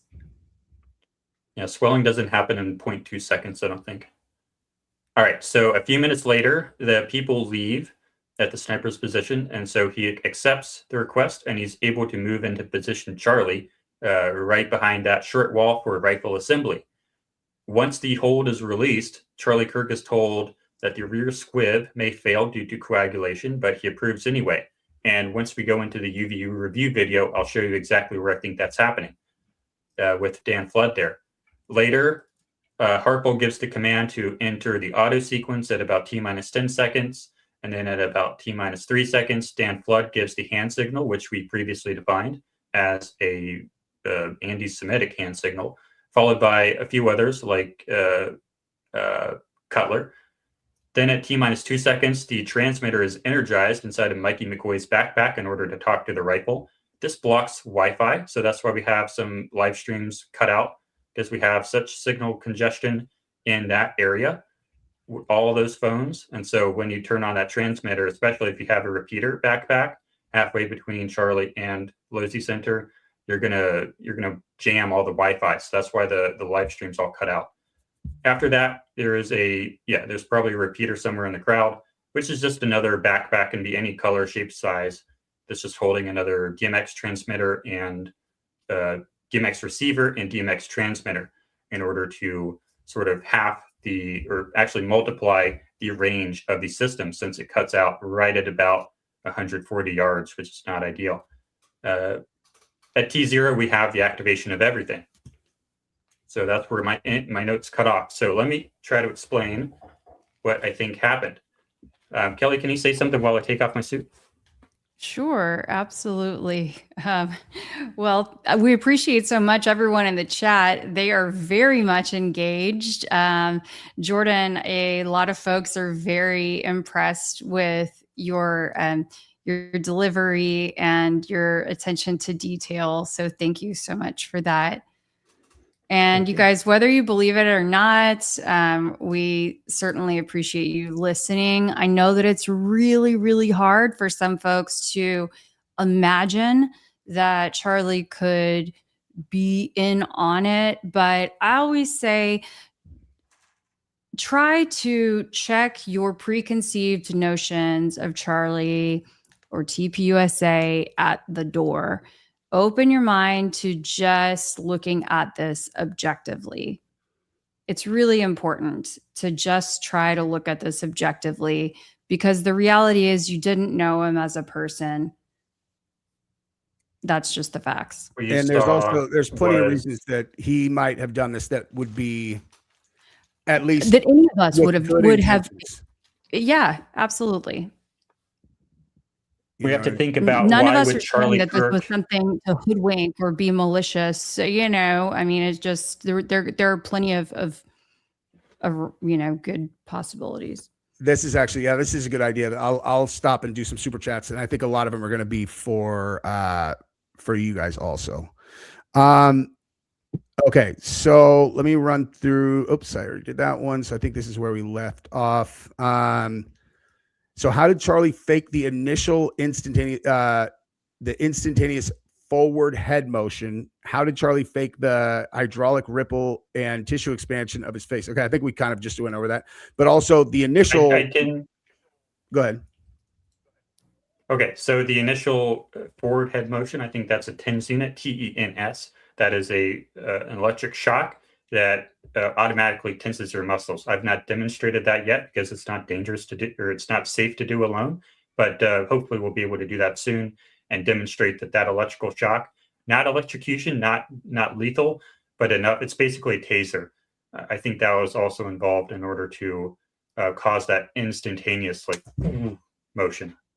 Yeah, and But I was just gonna say oh, sorry. I was just gonna say on the very first motion that he made was like, because I did a video where I got that side angle sent to me by someone who was in Utah who knew a guy who actually took the video, and from there it was like that was when everybody was hypothesizing that he was shot from behind, and that video I put out the next day was just there was just no whatever happened in front and made him, go like this. Like his head might have gone like this, but it was crystal clear in that video. Most devastating moment of my entire YouTube career, because it was pacing to, I've never had a video pace like that. And then bam, 18 plus, gone. It was like devastating for that video. But yeah, I mean, so you think like the thing that was under his shirt would have caused him to do that, right? You think? What do you mean thing under his shirt? Well, whatever caused his shirt to go up would have also pushed him backwards, right? Or no, that would be completely separate. Probably under the pants somewhere, because that's where I'm putting all my gear. Probably just a TENS unit under his pants somewhere, and you have a couple pads coming up, maybe to his back. Mm-hmm. And really, the TENS unit could have just been for the reason to give him the signal to tense up, to create that muscle spasm. Possible. And I think this system has a context somewhere in Hollywood or theater where it's been engineered over many years in order to give you like the most realistic effects imaginable for like a gunshot wound. If you expect your actor to do all of the acting performance for your gunshot wound, you're probably not going to get as good results for your film or for your play if you actually are also delivering them an electric shock in order to make that involuntary. So I think there's a context that explains why you would have this technology in the first place of shocking them at the same time. It just makes the performance 1,000 times easier. Yep, that makes perfect sense. And Debbie says, to this day, I have PTSD because of what happened, but wonderful Mikey and Blake, they're just fine. CK is in New Zealand near Valhalla. The FBI office cash open there. I saw that TikTok as well. Thank you, Jesse, for bringing this to us. I definitely wonder if the truth will ever come out. Me too. You're welcome. But this is one of those ones I'm very skeptical that anybody will ever get a definitive answer, most likely. What do you guys think? As to where he is? No, just in general, like if there's ever going to be a moment where it's like, I knew it, we were right, or we were wrong. Like something like definitive. I think we'll get there. You do? We'll get there. Man, I hope you're right. I hope you're right. Yeah. I think so too. We're never going to see him. 2025, in 2150, 100 years from now, this is not going to just be another conspiracy theory. This is going to be solved. It's not going to be just another one of those conspiracy theories that never took flight. We're gonna solve this. You have anything to add, Kelly? Because ChatGPT can tell me it's not real. I don't think we're going to actually see him. Like he's not going to come waltzing back into, the new ballroom, right? But we'll figure it out. I think enough to the point that I think we can be satisfied. Yep. Stephanie says, plot twist, Charlie's the one occupying the island, or he's at Mar-a-Lago living his best life, all healed up and with new look after plastic surgery. Yeah. Hey, Palm Beach Pete and Palm Beach Charlie or whatever. Blessings from what's up, man? Excellent. How are you, dude? Blessings Belfast, Gabrielle, wonderful family from a grandfather. Thank you so much, my dude. Blake, no one's afraid, my man. Okay. If you cancel 10 minutes before a debate that we planned for 2 months and then tell me that your family was going to cut you out of the will if you didn't cancel, and then you do another live stream the next night like that, you disqualified yourself, dude. We're not doing it. Muslim foes, thank you very much. Charlie wanted to be remembered for his faith, not for faking his death, traumatizing the world, and leaving his children a lifetime of morbid trade. So I'm just going to assume that people have not watched my series, and so you wouldn't have seen at the very least, just as a baseline, the video of Charlie telling a crowd that he was target number 2 in the Jack Smith investigation, and they were actively pushing towards putting him in prison. So just on the very first thing of like why he would have done it without even getting into all the other stuff, like he was, if Trump would have lost the election, he was going to prison. Like that is something that was going to happen. But I have something to add to that. Please. If you're saying he wanted to be remembered for his faith, I think the original plan, and I'll show you why here in a minute when we have time to go to the UVU review video to break down all of the coordination behind the scenes. But I think the initial go command when he was supposed to get shot was Jesus Christ is Lord. I don't think Keli agrees, but that's my opinion. I think it was supposed to be Jesus Christ is Lord, boom. I think that's what he wanted to be remembered for. And I agree with I think that's exactly what he wanted to be remembered for. And I think that there, of course, well, I guess let me reread that. If now that I'm rereading it, I think if you might be saying you're aligned with the theory, but what you're saying is we shouldn't be putting this out if we're on board with Charlie, then I don't necessarily disagree. I mean, the entire reason I did this is because once I figured that when I thought I was right, I was looking around and I was like, oh my, it was more about getting other people to see it. It didn't work, but if it's, I think it is working. Well, it might be. Yeah. But in terms of Charlie, like, of course he had no intention of anybody figuring out that it's not real, obviously, and neither did any of the USA people. I think they're raising the moral objection, the moral issue with faking your death. For sure. Which I understand. Yep. And then Truman says, if Erica knows Charlie's alive, don't you think that Charlie would advise her not to act the way she's been acting? Sure. Yes.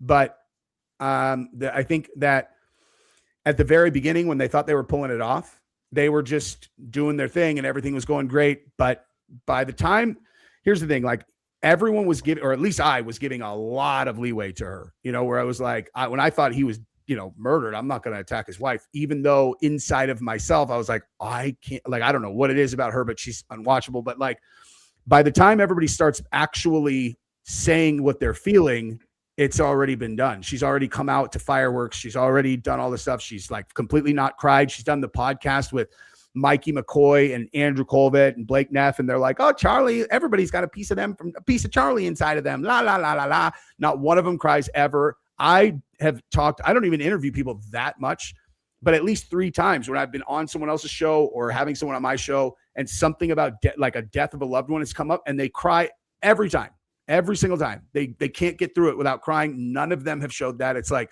I think the die was already cast. Personally. Or at least they freeze up. And get stuck. Yep. I'm going to put out a video. Now this is going to push me to put out the video tomorrow, but there's something that I want that no one has addressed yet. And there have now been a few incidents that I think it is time that I release this video before the event happens. So, okay, I'll just tease that. So you guys keep a lookout. I'm going to release it tomorrow, but dealing specifically with Erica. But beyond that, I think in terms of being able to continue on TPUSA, it would have been too obvious if TPUSA would have just continued on its old regular track, and there not have been any sort of hiccups. It would have looked too much like Charlie was just pulling the strings from behind the scenes.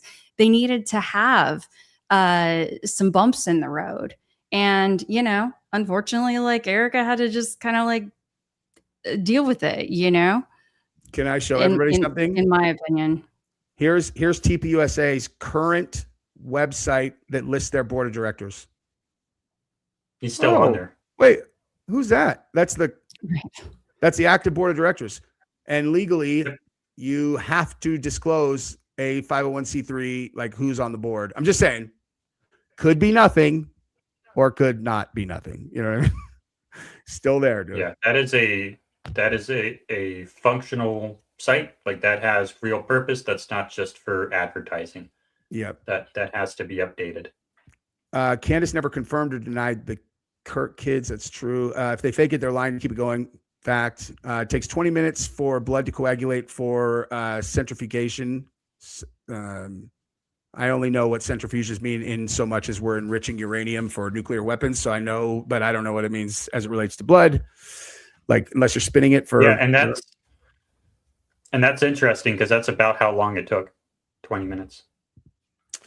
Brain edema can result from CNS flow or blood or both. Blood loss would cause drop in high cerebral perfusion. Blood loss, CNS, ICP can be secondary to hypoxia. Not fast, no brain swelling. For your note, thank you very much, Jen. Thank you. Let's just say Charlie is still alive and in witness protection somewhere. What kind of life is that? That would just be another kind of death for him. That's no.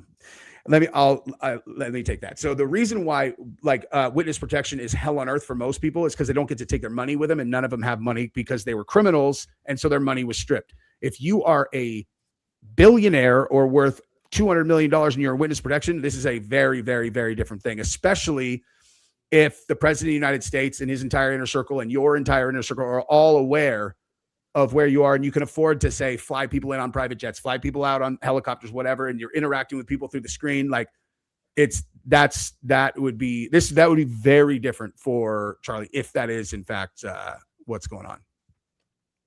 I would like to add something there, though. A lot of people take issue with that because he was a man with a mission. Everything he did was for his mission, for like his whole life's goal. Oh wow, no, I'm big. His whole purpose was TPUSA and these political objectives. So people take issue with that because you've stripped that away. What is your life goal now? You have no purpose in life anymore. But the rebuttal to that is you have to think about Charlie Kirk as an actor playing the role of Charlie Kirk, not as the character Charlie Kirk. So maybe the actor might want to go back to basketball because that's what he was like before he took on the TPUSA role. Maybe the actor Charlie Kirk has other interests that he might be exploring now. So you have to consider that as well. They're also doing a lot of like really big stuff that Dank's kind of uncovered with the geofencing and all of that. I mean, TPUSA is involved in some serious stuff in addition to the fact that TPUSA has grown exponentially. People think that since this happened, that TPUSA is falling apart. And it's like, so they haven't looked at the numbers. Like it's the exact opposite of that. Like they are globally spreading everywhere. And with the help of all of the Republican governors, right? Mm-hmm. They are given the golden ticket into numerous states throughout the country and then into the high schools all over the place. So including in Texas, I had done a piece back in December when they had a big dog and pony show here. And I thought, sure enough, this is going to be a way for them to cycle money, essentially launder money, turn money around, because our Lieutenant Governor, Dan Patrick, had promised $1 million of campaign finance money that he was going to pledge to TPUSA. And when they announced that TPUSA would be allowed to be in all schools, high schools in Texas, well, then what do you know? That money turned around and ended right back up in the midterm elections. So via TPUSA, as they endorsed candidates here in these really important elections. Dan Patrick he's in Texas, huh? Mm-hmm. He's our lieutenant governor. Dan Patrick from ESPN. That's crazy. I met him one time in person. Yeah. He's super tall. Dude. He's crazy tall. Yep. Anywho, sorry. Cami, thank you very much. Please hit the like, and everybody go subscribe to their channels. The links are in the description, along with link to my playlist that I did about this too. Candace will solve this. Listen, on my side, Candace did solve this. That's how I figured all this stuff out in terms of their behavior. That's the thing about like Blake's theory, Candace's theory, all of that. It's like we agree on basically everything except the conclusion on my side anyway. It's like, why were they all doing this? Is it because they were whacking him out or because they were helping him do this? I mean, it's essentially the only place that we divert. That's why when people get all butthurt, I'm like when people get like really, really angry before they even like listen to anything I say, I'm like, you guys understand? We literally agree on like, what do you think happened? They're all, we think that this. I'm like, I agree. They're like, this. I'm like, I agree. And they're like, well, so what? I'm like, only thing we disagree on is why they did this. That's it. You know, so I've never understood why people get so mad. But Mr. Soldier, thank you. It was a Freemason stage psyop. Cash Patel mentioned that Tyler Robinson was arrested after 33 hours, which is a Freemason 33-degree signature. Yeah, that's one of those things I am woefully under read up on, is the Freemason stuff. My investigator sends me stuff on that all the time, and it feels like a gigantic mountain that I am yet to do a good job climbing. And what just happened? I lost my spot. Oh, there we go. The Fuzzy Balls, what's up, man? Thank you. There was a $40 million life insurance payout. That's a lot of incentive to fake his death. No way it's coincidence. See, the thing is that I did do a piece on is how the life insurance policy was actually documented, and it was they created an entity that's only purpose was to be the holder of Charlie Kirk's life insurance policy, which was not uncommon, apparently, for tax reasons. And also because with 501c3s that have a lot of money going through, there's always the optics of how much money is being paid out to the executives. And so if they have some gigantic life insurance policy, that would basically be seen as income to the CEO, whatever the premiums are. And so, but that LLC that was holding the life insurance policy, it lapsed. Like they didn't pay like a $600 or $700 bill Premium. Premium until it went into default status. I don't know. I've had a bunch of LLCs have that happen, and then you have to like pay it back to get it back up to speed. And but it was weird. I don't remember. It's one of those things that I covered 4 or 5 months ago. I don't remember the exact details. But if anybody wants to look at that, look up Erica Kirk life insurance policy on my thing, and I think I'm pretty sure the thumbnail says this gets dark or something like that. Do you guys have anything on the life insurance you want to add? I mean, just that essentially it would have been, one of Erica's, in theory, first orders of business, or I mean, really probably their accountant or I'm sure someone was supposed to be taking care of the payment, but they just dropped the ball. I've looked into it a bit. Oh, also, what we believe is that one of the board members is actually with the company that had the policy. So, I mean, that's a whole other, I don't know if that's a conflict of interest, but I mean, it's all this nepotism. I don't know. It's all, you scratch my back, I'm going to make money off of it. It's just gross. There's a lot of that. Have you guys covered any of the Snake Eyes movie stuff? Like where the connections between the movie Snake Eyes and the day of?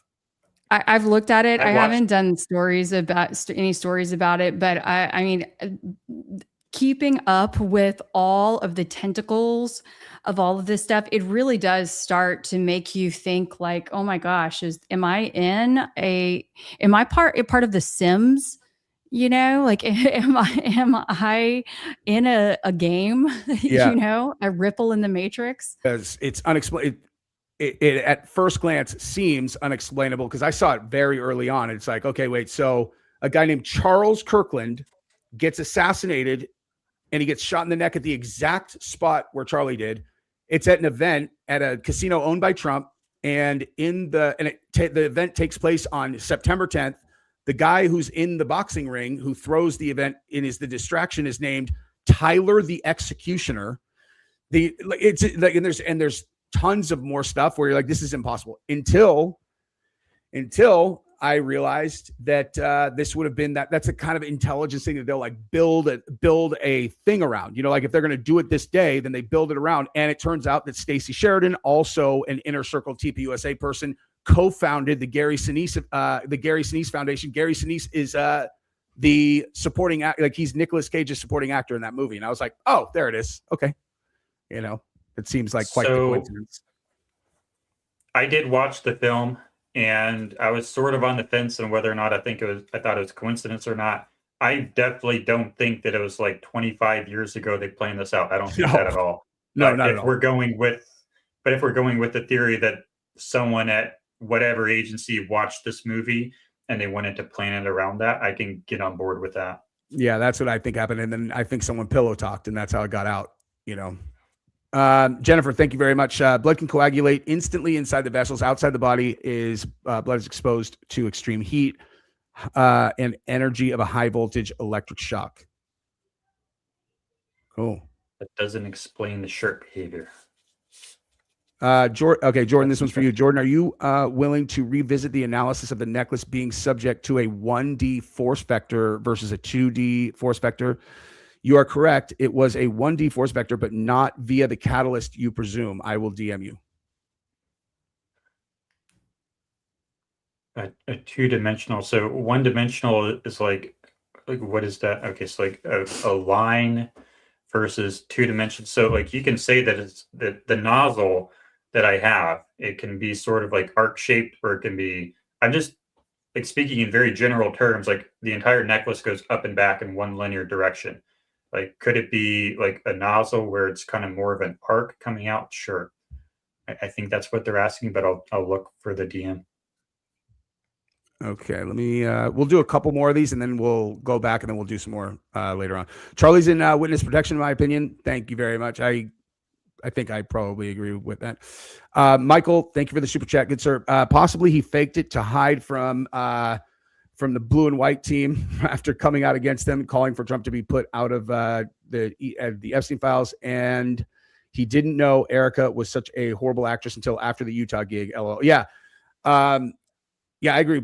I agree with a lot of this. Yeah. And when it first all came together for me, it was like the part that was such this massive epiphany for me was how he made two assumptions that cooked them. And one was that they assumed that Erica was going to be able to pull off the grieving widow, which she was not. And also that having Candace on the outside of this thing, because I believe she was on the outside because of her status with a lot of people at TPUSA, that she would accept the mainstream narrative. And that was a fucking massive oversight that blew up in their face. I've entertained that she, like, you know, oh, well, what if she is in on it and that she's serving some purpose, whatever. And I can't get there. She's gone too hard now to where I think that she would be on the inside. I mean, you know, I don't know anything for certain, but what do you guys think about that?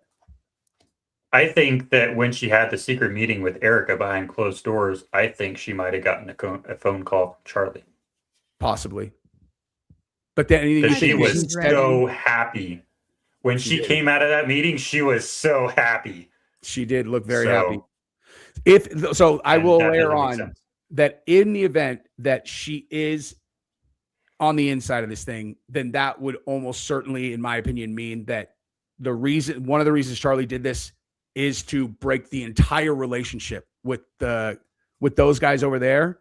And it would be worth it to have him smash Erica into the ground to, you know, make it seem as though there's no chance that there's any connection there. Maybe. I don't know. I mean, I feel like I've thought about all this stuff in every direction or whatever. But okay, one more and then we're going to go back. I use Hello Mellow Banana. What's up, dude? Thank you. I use tens on my neck traps and it caused me to tense like what Charlie did. My neck even looks like it widens dramatically. Very cool. Cool, man. Yep. All right. I'm going to pass it Jordan, over. Today I was looking at the TENS machines on Amazon even, and I was thinking about, because I was even thinking, in fact, regarding the neck spot, because, you know, there's one of those photos, and I personally think that some of those photos, professional looking photos that we've seen, may have potentially been altered because it was so long after the fact that we saw them finally come out. That's me personally. But anyway, there was a spot here that looked like a band. What? I was reacting to the comment. I wasn't reacting I'm to like, I see you guys both reacting, like, and I'm over here talking about a TENS machine. Reported for inciting, literally, I don't think I could be any more clear on my stance on that. I have never, ever supported anything related to, as a matter of fact, I couldn't stand any more firmly against any kind of political violence under any circumstances. But thank you for your contribution. I can't tell if you're serious or not, but I don't think he was inciting violence. yeah, no. Anyway, Keli, sorry, what were you saying? That's okay. I was just thinking about the location of the TENS machine and the there in some of those photos, there's a spot that looked like almost like a bandage or something, and just the potential that maybe one of the, what do you call them, the pads or something, was in fact put there. Potentially. Now his shirt, for the most part, like, I mean, as you can see where you're wearing the exact shirt right now, and it only barely peeked out. I mean, you would only barely be able to see it in that photo that I'm thinking of. And it was just by chance. But anyway, that the TENS machine could have been potentially worn and caused some of that reaction. That's all. Yeah. I'm sorry, I have to respond to this. You're laughing at implying Erica wanted to kill her husband, and you just threatened her by saying you wanted. You understand that the context of this entire stream is that Charlie's not dead, right? That Erica is in on this with Charlie, and they planned for him to fake that he's dead. Okay, not to be a dick, but like, are you fucking serious? Grow up, idiot. Listen, continue, you guys. Sorry. I mean, there's like a level of dumb that I can't really let slide. Like, that's just like too dumb. I think maybe they misheard what you said. Maybe they thought you were inciting violence, but I don't think that was what you intended. I mean, the title of the entire stream is how they really faked it. It's like, okay, anyway, you guys take it away. I think it's something he said about Candace and Erica or something. But anyway, so this is the microphone that Charlie wore. This is the magnet on the back of it, and this is the magnet off. Would I be able to go full screen again? Absolutely. So I don't have to like squish. Thank you so much. All right, so this is the microphone, the Rode Mic Pro, I think it was, and this is the magnet. So I'm going to put it on now. This is where the actual microphone is, right there. That's the microphone diaphragm. So I'm going to put it on in about the exact same spot that it was on Charlie, like so. And now, if it sort of goes that way, it starts looking like a long sliver. If it goes that way, it looks more like a rectangle. I can also get the the F for freedom to disappear if I do it right, like that. So that's how we get the F for freedom to disappear, like we see in some of the footage during the event. So those are some of the anomalies there. But what you have to understand is that the microphone is actually pretty huge under the shirt. So that explains a lot of the weird creases. So when we get down to T0, back to the original sequence here, we have activation of everything. The first thing that happens is we turn on the transmitter so that Mikey McCoy's backpack can talk to the rifle actuator. So the first thing that happens is the rifle goes off, explosion in the barrel, or in the action or whatever, the bolt starts coming down, and then we activate one of these over here. I think I can. We activate one of these, or actually I think either 2 or 3 of these. This right here is a CO2 cartridge, holds about 800 PSI. And this is your solenoid right here that turns it on. You have a plug that goes right there. You have 2 to 3 of these taped to his body. And those are powered by something that looks like this right here. This is your relay right here. This is your kill switch right here. And this is, if I can remember where I put it, this is your sump pump that goes inside the blood bladder in order to pump the blood out. So when this thing activates, the PSI or the gas comes out of the tube, out of here, and into the pendant right there. And then that shoots the pendant up, starting at the D for freedom, going up like this into the neck. And that allows you to cut the prosthetic. And I believe you also have a very thin hose going around the neck, blowing out a plug. I think it starts, it's kind of like this, or no, I forget exactly the way it goes, but I think it's something like this. And it blows out a plug, and that's why you see it flip around like super fast. I do not believe that the best explanation for the necklace behavior is that it's the necklace. We definitely do have a necklace on, and that's what we see in most of the photos. But in the video, I do not believe we are observing the necklace flying back. What we're actually observing is a very, very thin hose. What I've been using so far is this hose, but this is too thick. But I did order a much thinner hose that I think will work even better because it does not look like a necklace in the video, the thing that's actually moving. I think that is a pressurized hose, and that's how it's moving the way it moves. So that activates to blow out the plug in the prosthetic. This activates in order to hide the plug blowing out. And we also have another squib in the back that blows out, but it does not blow blood, possibly because it coagulated. It blows air, but not blood. The reason we do that is we need an exit wound because it's a 30-06 rifle going into the neck. Of course, there's going to be an exit wound. So we need the exit wound. So we had the air go, but the blood failed for some reason, possibly because of coagulation or some other maintenance issue. So that's what I think happened on the body. I think we also had a TENS unit going off in order to help the performance. And then, but that's mostly performed the hands up here, and then the knees close. And we also have the rifle shot going off into the van or into a pond, into a lake right behind the Hall of Flags. The audio analysis seems to put it into the van, but if that's off, if that's wrong, I think it can also go into the lake, which makes a lot more sense. But like 10 seconds right before the shot, the van door goes up, then the shot, and then immediately after the shot, the van door immediately starts going back down. So that's pretty suspicious to me. We think that there's a gel block inside of there, and that's where the bullet went. But that's what I think happened on his body. And yeah, so we have the CO2 pendant gun shooting the pendant up in order to disguise this area during the opening of the neck prosthetic. Then we have a plug blowout, and that hose sort of blows around. And we have the back of the shirt puff out for the rear neck wound squib, but it fails in the back. And then we also have a blood bladder pouch right here, which we can see in pretty much every photo and video, that pumps the blood up to the wound. And can we demonstrate all this? Yeah, I've demonstrated every step of it so far.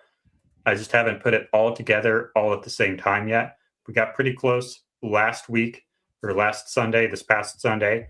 Wasn't the best test. A few things weren't quite right. The blood wasn't very good, but we're getting really close.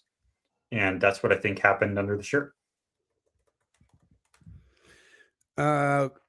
What's up, dude? And Trigger Smart, I was just going to actually write this back, but I'll say the theory that, at least what I assume in terms of where everything went, is when all the security guys went diving over the table, they're doing something. Like they're doing something around him, and I assume they're unhooking everything. And that's also why, you know, like when his arm comes up and is like, and everyone's like, dude, did you see his arm come up? I think that they had to, like, they needed him to hook his arm up to unwrap something from underneath his arm. Is my theory. But now, Paramount Tactical said that they were applying a bandage, and they needed to do that to get pressure on the bandage, but there was no bandage. Like, we know that. And that's what he said. He said it was anything medical.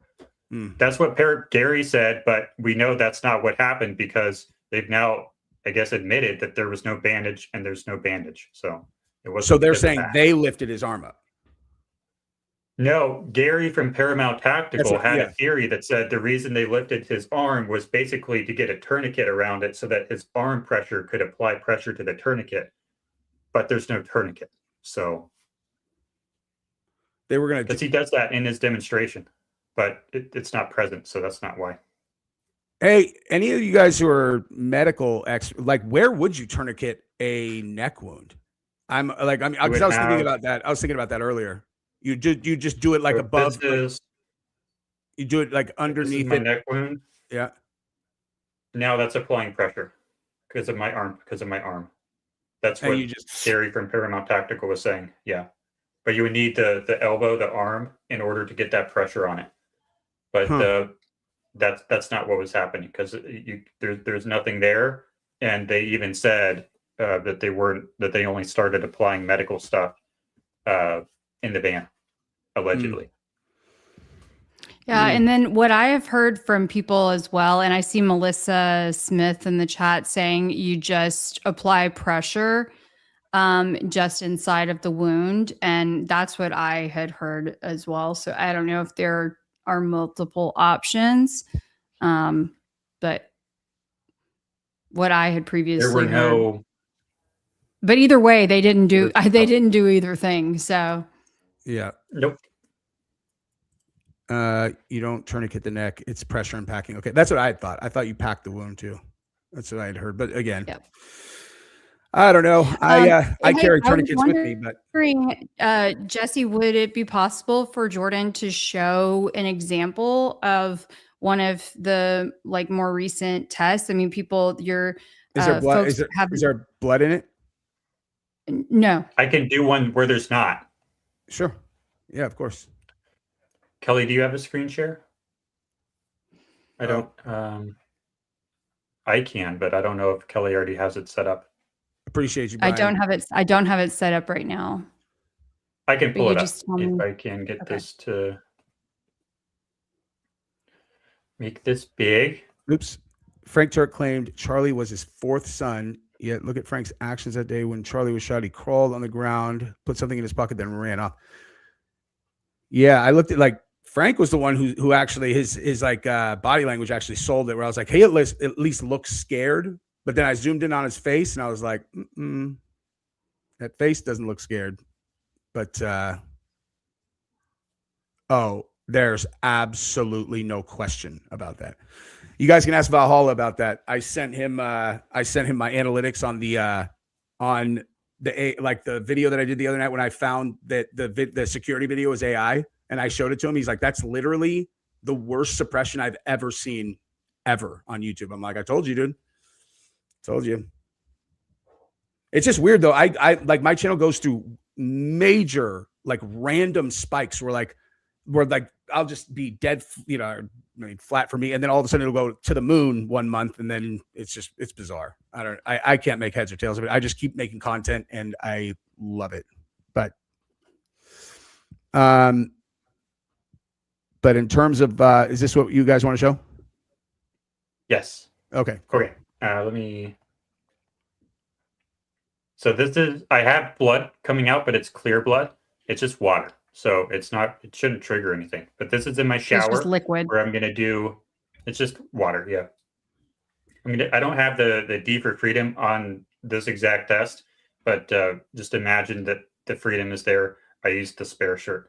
But we're going to do this part in conjunction with the necklace flying out, in conjunction with the water coming out of the wound all at the same time. So here we go.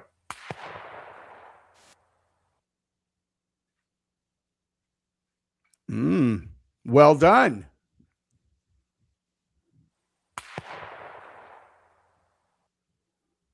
So that's that neck wound there, and then we have, and this is the belly thing again. So this is the belly prosthetic that I've talked about before that would cover the blood bladder, and that's the blood bladder right there on my stomach as I do this out in the field. And this is the same thing on Charlie, which I believe is the blood bladder.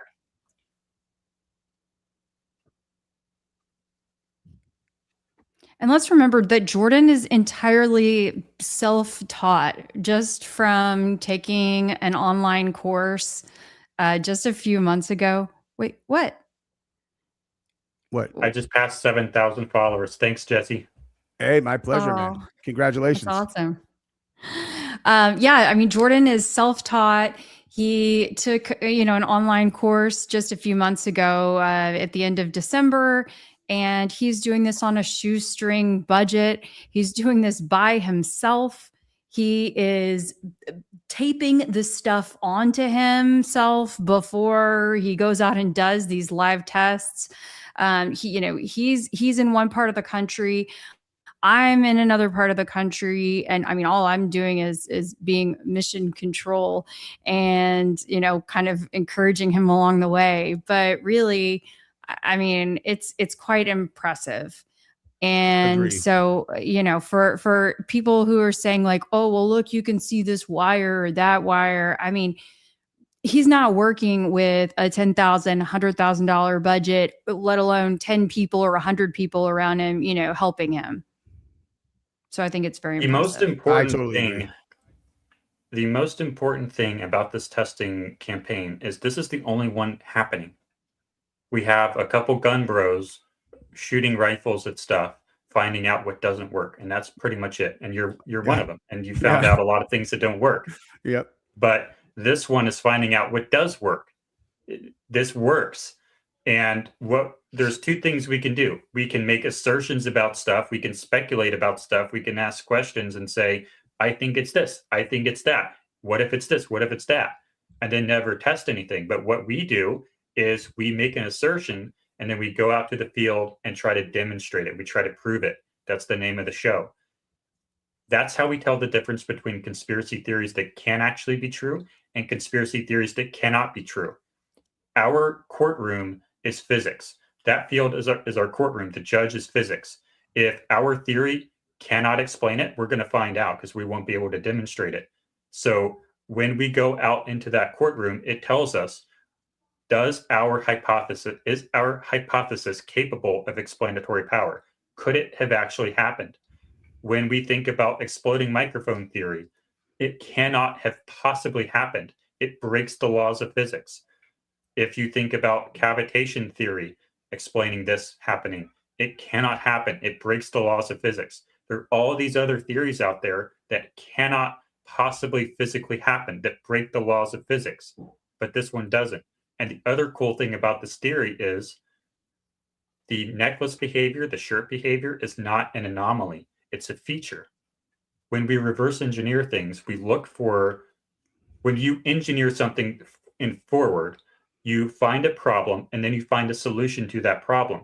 But in reverse engineering, you look at the final product and you have to figure out what was the problem. What problem prompted someone to add this feature? What problem is this solving? What problem is this solving? Why is the projectile on a necklace? Why do we have the back of the shirt puffing out? What problem does that solve? That's reverse engineering. The thing that distinguishes the fake death theory from all of the other theories is the shirt behavior is required. If there is no shirt behavior, if there is no necklace behavior, if the back of the shirt doesn't puff out, our theory is falsified. Our theory requires that. All of the other theories, they have to explain it away. The shirt behavior is a feature of our system. It is a feature of the faked death theory. None of the other theories can even explain it, but we can demonstrate it. Yep. And that's, like I said, I hadn't focused on that stuff at all, but the behavior is like, that's the thing that I have always kind of used to evaluate what's what. And it's the exact same thing. It's the only explanation that explains all of it. All of their behavior is like, it's the only thing that makes any sense.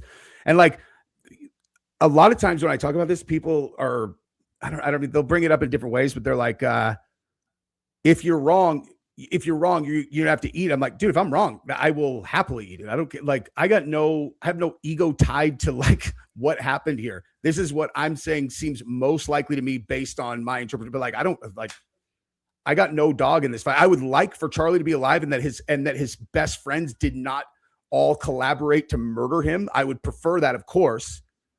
But like, yeah, I don't know. Again, I don't understand how people get so bent out of shape. When everyone agrees, the official story makes no sense. Like, just doesn't make sense. Too many problems. And then so people look into this, that, the other. If it's wrong, it's wrong. But all of it seems very compelling on this side. There's plenty of things that have been in the fake death theory that I look at. I'm like, nah, I don't think that's right. You know what I mean? There's a million different things that are like around it. That doesn't mean you agree with all of it, but yeah. Well, we're working with such limited information. We're working with the best that we have, and we're trying, we are trying. We're doing this from states away and with folks who are chronic liars, who've proven to be telling fibs for years and have a whole lot on the line. Okay, to the tune of hundreds of millions of dollars, and people's lives and reputations, right? And so there's a big incentive for to the highest levels of government. Yep. And then also it's like, odds are stacked against us. Yep. And if you look at what happened at the correspondence dinner, if people are like, I think it's fake, people are like, okay, it's like, you think it's fake? They're like, yeah, I think it's fake. And it's like, okay. And then the same exact people, I'd be like, well, I think the Charlie Kirk thing might be fake. And they're like, what? You're like, I mean, and then I'll be like, why do you think that why would they juke the White House correspondence thing? And I'm not saying that I think that necessarily. It's like, but you understand why they would do it, right? It's like, yeah, it would have a huge potential positive impact on, approval for the administration. And it's like, yeah. And what do you think the impact would be if Charlie Kirk got murdered and everybody accepted that it was a big group of leftists that did it? Like, what do you think the impact of that would be? You know what I mean? It's like, I don't understand how they could see that. And then they think that this is totally insane. You know what I mean? Because of all the blood coming out. I mean, dude, people have seen my live reaction when I saw that video the first time. I was like, and the crazy thing is, every single you can find tutorial after tutorial after tutorial. Yeah. You can find 4-hour tutorials. You can find 1-hour tutorials. Tutorial after tutorial after tutorial, telling you exactly how to do the exact same neck wound we see on Charlie Kirk. The exact same one, over and over. In Hollywood, they do the exact same wound over and over and over again. But people see that out in real life, or in what's reported to be real life, and they cannot connect Hollywood to that because it feels too real, because it's too good. But once you see all of these tutorial after tutorial after tutorial, it's like, it doesn't mean as much anymore. The first one that I saw, I still was miles from even entertaining the theory, but I will definitely acknowledge the first one. Like when I saw the one where they used the knife and slit his throat, I was like, whoa, that looks exactly like what happened. Like it looks like exactly. I still didn't think I just still didn't believe it yet, but I was caught off guard by how good that looked or just kind of how identical it looked. But yeah, I mean, I guess the thing that I find frustrating now is that they are trying to take the cameras out of the courtroom, because I think they had every intention of televising the Tyler Robinson.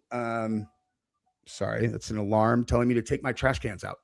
I think they had every intention of televising that court case, and I think that they very much did not anticipate that people were going to be so on the case to where now they're like, hey, we can't televise this anymore. Like they've uncovered too many things, regardless of what side of the fence people land on in terms of what they're looking at. Everybody is attacking the official narrative. I think that they thought that they had given everyone a story with a bow on it, with the evidence that supported it, and it was just started unraveling piece by piece. It's like, oh, so 30 got 6, no exit wound. They're like, oh, okay. Tell them, Charlie had Superman bones, say that it was a miracle and there were people that would have been killed behind it. Run with it. Boom, done. And then that made it worse. And then it's like the text messages between Lance and Tyler Robinson. They're like, hang on, this guy referenced that he wrote on the bullets in the text messages. It's just like every single thing that people looked more and more and more suspicious. And I think that's why they're trying to, get the cameras out of the courtroom personally. But here, let's go through some of these super chats, because there's a bunch of them. Did you check your tick? And then I think that's for you, Jordan. And once we do that, I do have check my tick. Did you check your tick? I think that's TikTok, maybe. I don't have TikTok. Maybe they're talking to Keli. I think Keli does TikTok. But once we're done with the super chats, I want to show you the coordination, Jesse. Let's do that now. The UVU review video. Yeah, go ahead. Now? Yeah, let's do that now, and then we'll do the super chats after that. Because I know you had been very interested in that for a while, hearing about that from somebody else, but that fell through. But I think I can share it with you as well, maybe in a more informed sense. I do have my screen share ready. So once you're able to, there we go. This is, you're not going to show him getting. Nope, this is the video. I even have the media pool cut off so that I cannot access it. It is cut a couple frames right before the event, so you will not see anything. Okay, cool. This is the last frame. All right. And I just lost my spot. Let me go back to the very first event. I had my spot. Let me try to find my spot again. It's a long video. Okay, so this is the first event that we see that people call attention to. This is Brian Harple fiddling with something in his pocket. It's probably comm system. And then we have some stuff going on over here in Audio Land. I've seen that part with Farnsworth and that guy on the ground, because that guy on the ground who's seems to like be running the audio, he actually turns his head right at the moment that Charlie gets shot. It looks like he turns his head right before. So right after Harple does his thing, twists the dial on his transmitter, that's when maybe something happens over here. Now he's looking at Dan Flood. And there's a little bit of back and forth here. Now they're talking about something, and they're talking about something.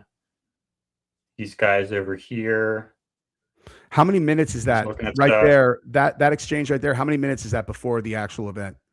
Ballpark. This is a few minutes. A few minutes. And then he's looking at Terrell Farnsworth now. And he does this thing to his glasses. Maybe that's innocent. I don't know.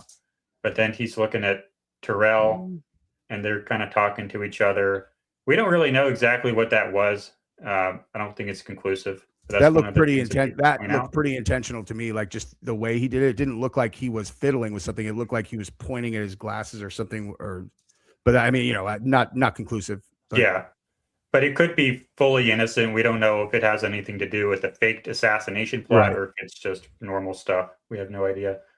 But now he's apparently doing something with this lady. We don't really know what. And nothing terribly interesting here. This is while the Mormon guy is talking to Charlie. And Charlie, I'm not going to play it. Or I guess I could play it, but I'm not going to. He's talking about Mormons, and Charlie Kirk is giving his line, Jesus Christ is Lord, multiple times. And I think the reason we have a lot of people talking around this time is because they're talking about the sniper not being able to get into position, because it was supposed to go then. And now I think we're going to have some of the other stuff where now they're talking to each other again. I have one random question because I'm going to forget to ask it unless I do it real quick, and then we can come back to it. What is your guys' thought on Nigel and Jordan? Probably is I'm asking like on Nigel, who did the analysis of the sound. I don't know if Keli, if you've looked into that either, but like, Nigel, who did the sound analysis that I had on my show, who said that he could prove with the sound analysis that the bullet was shot into the trunk of the SUV. Have you looked at that at all? Allgeist? Yeah. Allgeist. Yeah. I don't know how to pronounce his last name. Allgeist Nydream? Mm-hmm. Yeah. What did I say? I don't know what I said. Yeah, I don't know who Nigel is, but I think you're talking about Allgeist. Yeah, I've had him on. Yeah. Sorry. Yeah. I've been on Trigger Smart with him. Mm-hmm. I did the same analysis. I came to the same conclusion. And I can personally verify that he is a real working physicist who has published papers. And he comes to the conclusion using the crack thump method that the bullet had to go into the van. I've done the same conclusions. I even wrote software that does it for me in real time in multiple ways. And it puts the rifle shot into the van, not into Charlie Kirk. And it does place it on the Losey Center roof. Nice. I think Keli thinks that the bullet went into the pond, and I think that's the more likely explanation as well, just tactically. But the math puts it there, at least for now. And Keli. Yeah, if anybody wants to Yeah, watch that, it's on Trigger Smart. Apparently, I'll watch it afterwards. Trigger Smart had both you guys on at the same time. I didn't know that. I'll watch it. yeah, yes, yeah. All three I of us. just tend We were to all three think that on. it makes a little bit more sense for it to have. It was a safer move for it to have just gone overhead, since they had that Hall of Flags area cleared off, and it could safely go into the pond. That's my personal opinion. There's just so many people around that van. But at this timestamp here, we have Brian Harple going into his pocket here, fiddling with something. We don't really know what. And now he's going to look over here again. They're clapping. And now Dan Flood is talking to Charlie. I think they're discussing whether or not, this may not be true, but we have no other examples of Dan Flood ever talking to Charlie during an event like this. Like, why is the security guy coming directly up to Charlie? We don't really know. Keli, would you agree that we don't have any other examples of this? No examples that I can think of. In fact, he has in the past gotten Charlie's attention and been able to communicate with him from a distance, but not gone all the way up to him, whispered into his ear like that. That is very unusual. Yeah, and this is only almost seconds before the event. So I think they're discussing the hold that they had. It was supposed to go at Jesus Christ is Lord, but they had to go into a hold. Charlie's probably like, well, what the heck happened? And Dan Flood is telling him what happened. I don't think I have audio share right now. Do I? Did the audio work? I didn't hear any audio. Okay, that's fine. But okay, so we're going to proceed. And they're still talking. He's hanging out. Now Hunter Kozak is up. So now they're my buddy that I offered a fortune to take a lie detector test. He said no. I offered Hunter Kozak a lot of money to take a lie detector test. He said no. Oh, okay. But here's the event where Hunter Kozak touches the microphone and then they get really antsy about it. But that happens at every event. That's perfectly normal. It's not an anomaly at all. Because they just don't want people touching their mic. It's not electrocution theory. Now Terrell is going to go talk to Charlie again. I think this is because they have some feedback in the system right now. And Charlie Kirk has a floor monitor by his feet there. And when the microphone is all the way at the edge of the table, it is getting feedback. It is causing a feedback loop. And so Charlie has to move it towards the center of the table. So it is further away from the monitor at his feet. So that's what he's going to do now. Now we have some action from Brian Hartful. He's looking at them again.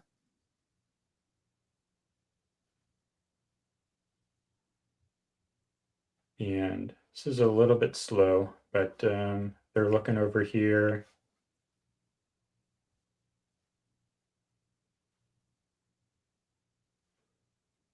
We're getting close to the end here. Not a lot going on. I'm trying to figure out where, like, the guy I was referencing is leaning on the fence. He's like just out of frame. I feel like he's over what would be on the far left. I don't think that you can see him. He's a big dude, and he's like leaning. Yeah, he would be right there. Exactly. I think this is the last question there. And then what's interesting is he's going to duck his head. Yep. And I guess I can extend it if I just move it over here.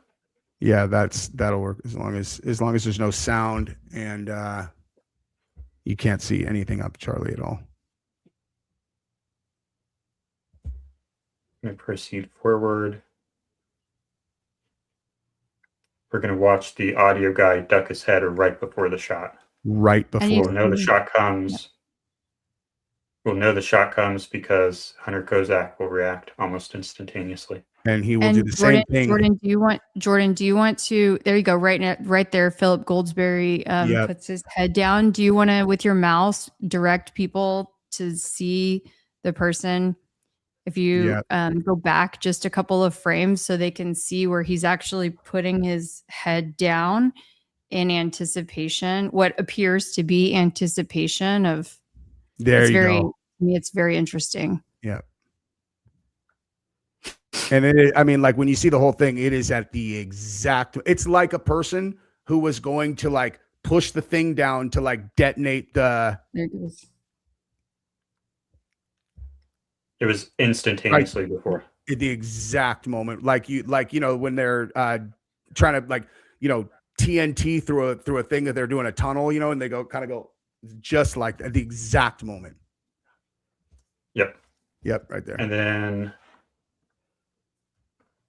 navigating very carefully, trying to find Mike. Oh, I think he's already out of frame here. Look at Farnsworth. Farnsworth reaction. Wait, I've never seen this before. Charlie just got shot right there, right? Mm-hmm. Yep. That is. He's almost smiling. He's almost smiling. I'm so emotional. He's almost smiling. That's crazy. I actually have never watched that before. So he's like, "Hey guys, I'm gonna go get on the wall. I'm gonna go get on the wall and say he's dead. Time to shoot my selfie." Yeah, time to shoot my selfie. God help him. He's dead. And I have to be really careful here. I don't think I can show exactly when the shot goes off, but this is the Mikey McCoy one as well. And also right behind, that's Blake back there. And he may have had his phone in his hand. I think that's Blake Neff right there. Yeah. Yeah. Or I don't know if that's Blake Neff, but I think that's all I can safely show. Yeah, that's probably enough. I mean, yeah, plenty suspicious for me. Plenty suspicious for me. Here, let me do a few of these here. Okay, so this is everybody go subscribe to Jordan Keli show. Links in the description. I sent you an email about the 3/4 about the electric theory using STEM. I use them every day. It looks simple, 10s unit. Keep up the great work. Awesome. Thank you. Kristen, thank you very much. Jesse, I lean more left than right, but I'm not far left. I feel like we are similar. I am probably very similar to you in many ways. I'm sure if you watch my content and enjoy it, I'd be friends with everyone I've ever met in person who is like, "Hey, I love your channel." Then we end up friends.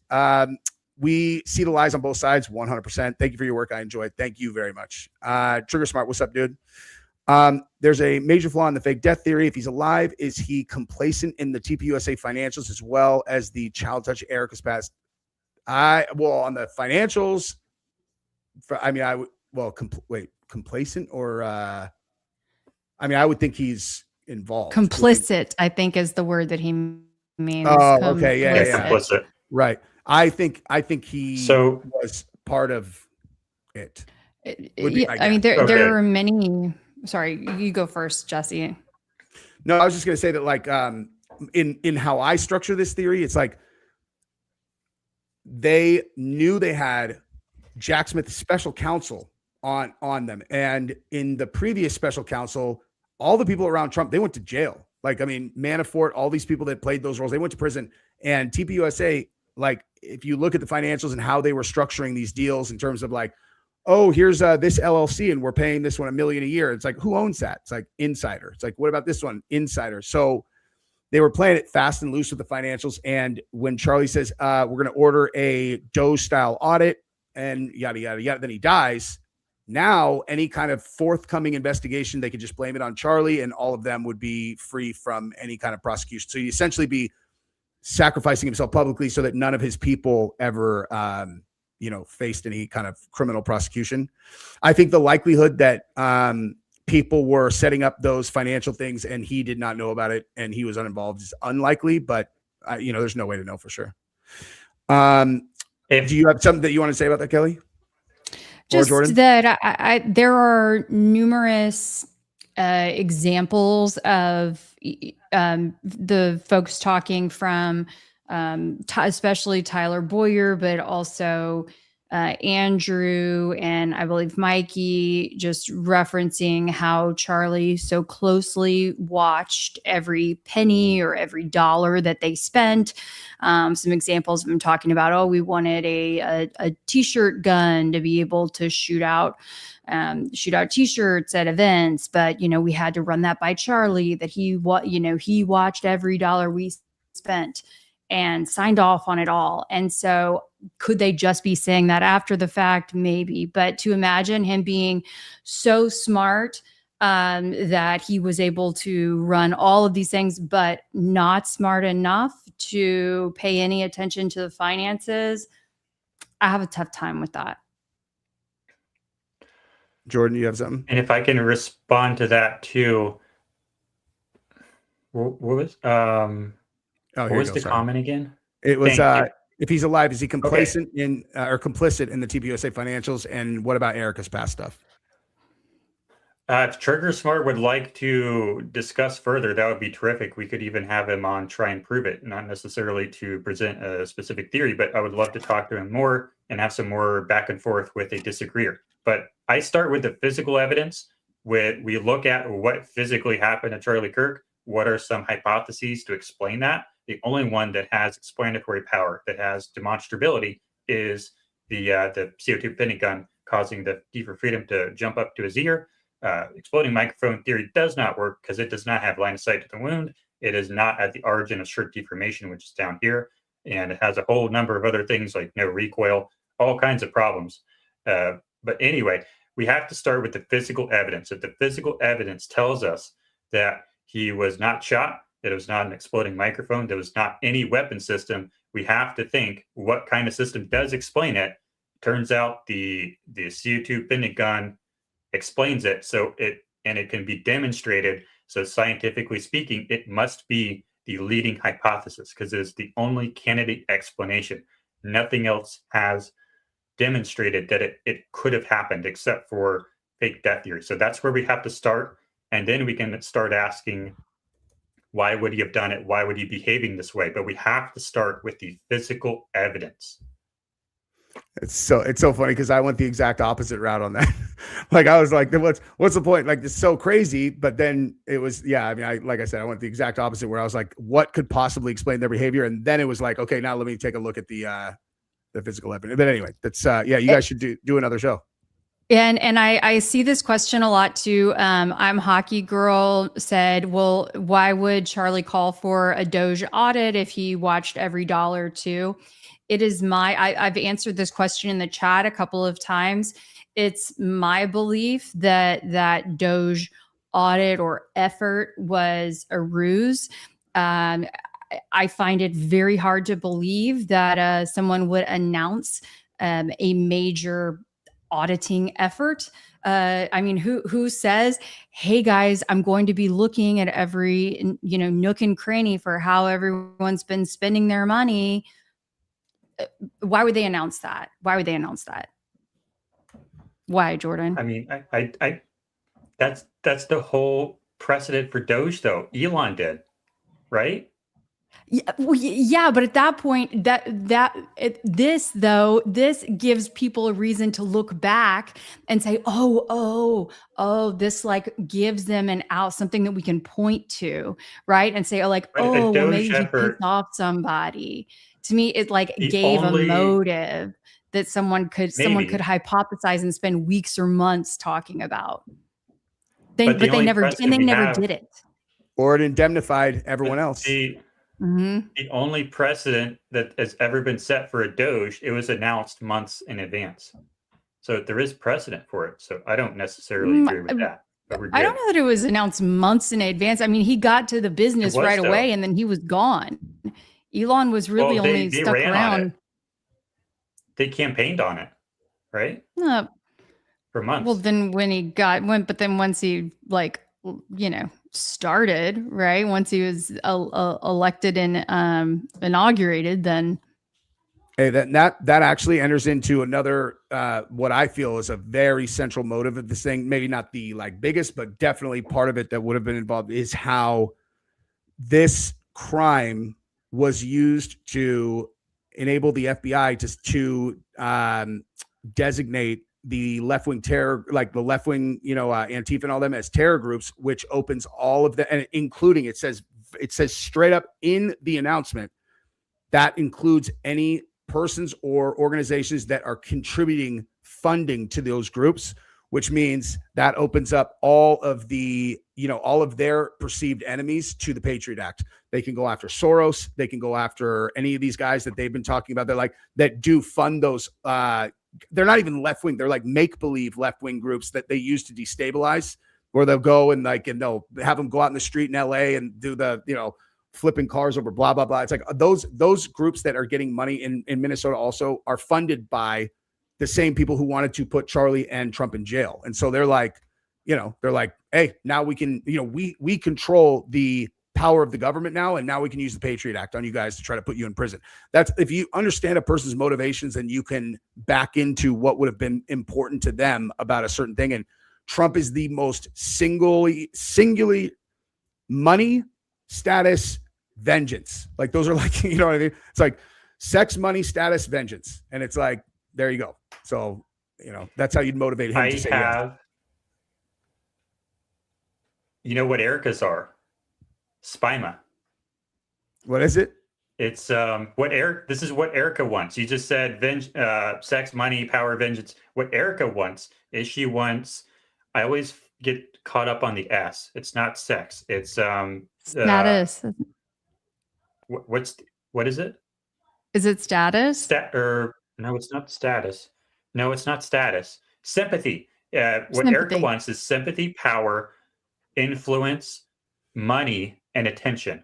Sympathy, power, influence, money, attention. Spima. That's what she wants. That's what drives her every action. I always tell this story because I think it is the creepiest thing ever. I read a book called The Sociopath Next Door, and I read this literally like 15 years ago, but this one part stuck out so much, and I always tell it because it's so wild.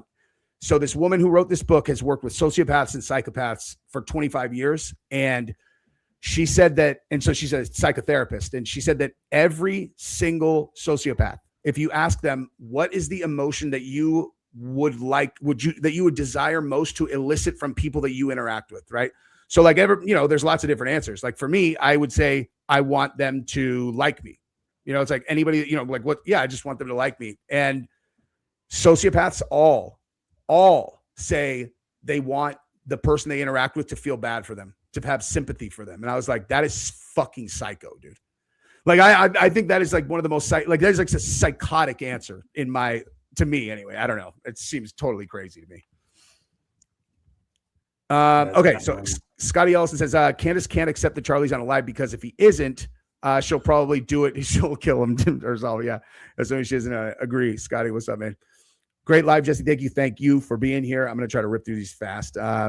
Truman Show says, I sell insurance. If there isn't a term or a specific rider on the insurance on how he gets unalive, then she doesn't get the money. Interesting. We the people. Oh, what's up, man?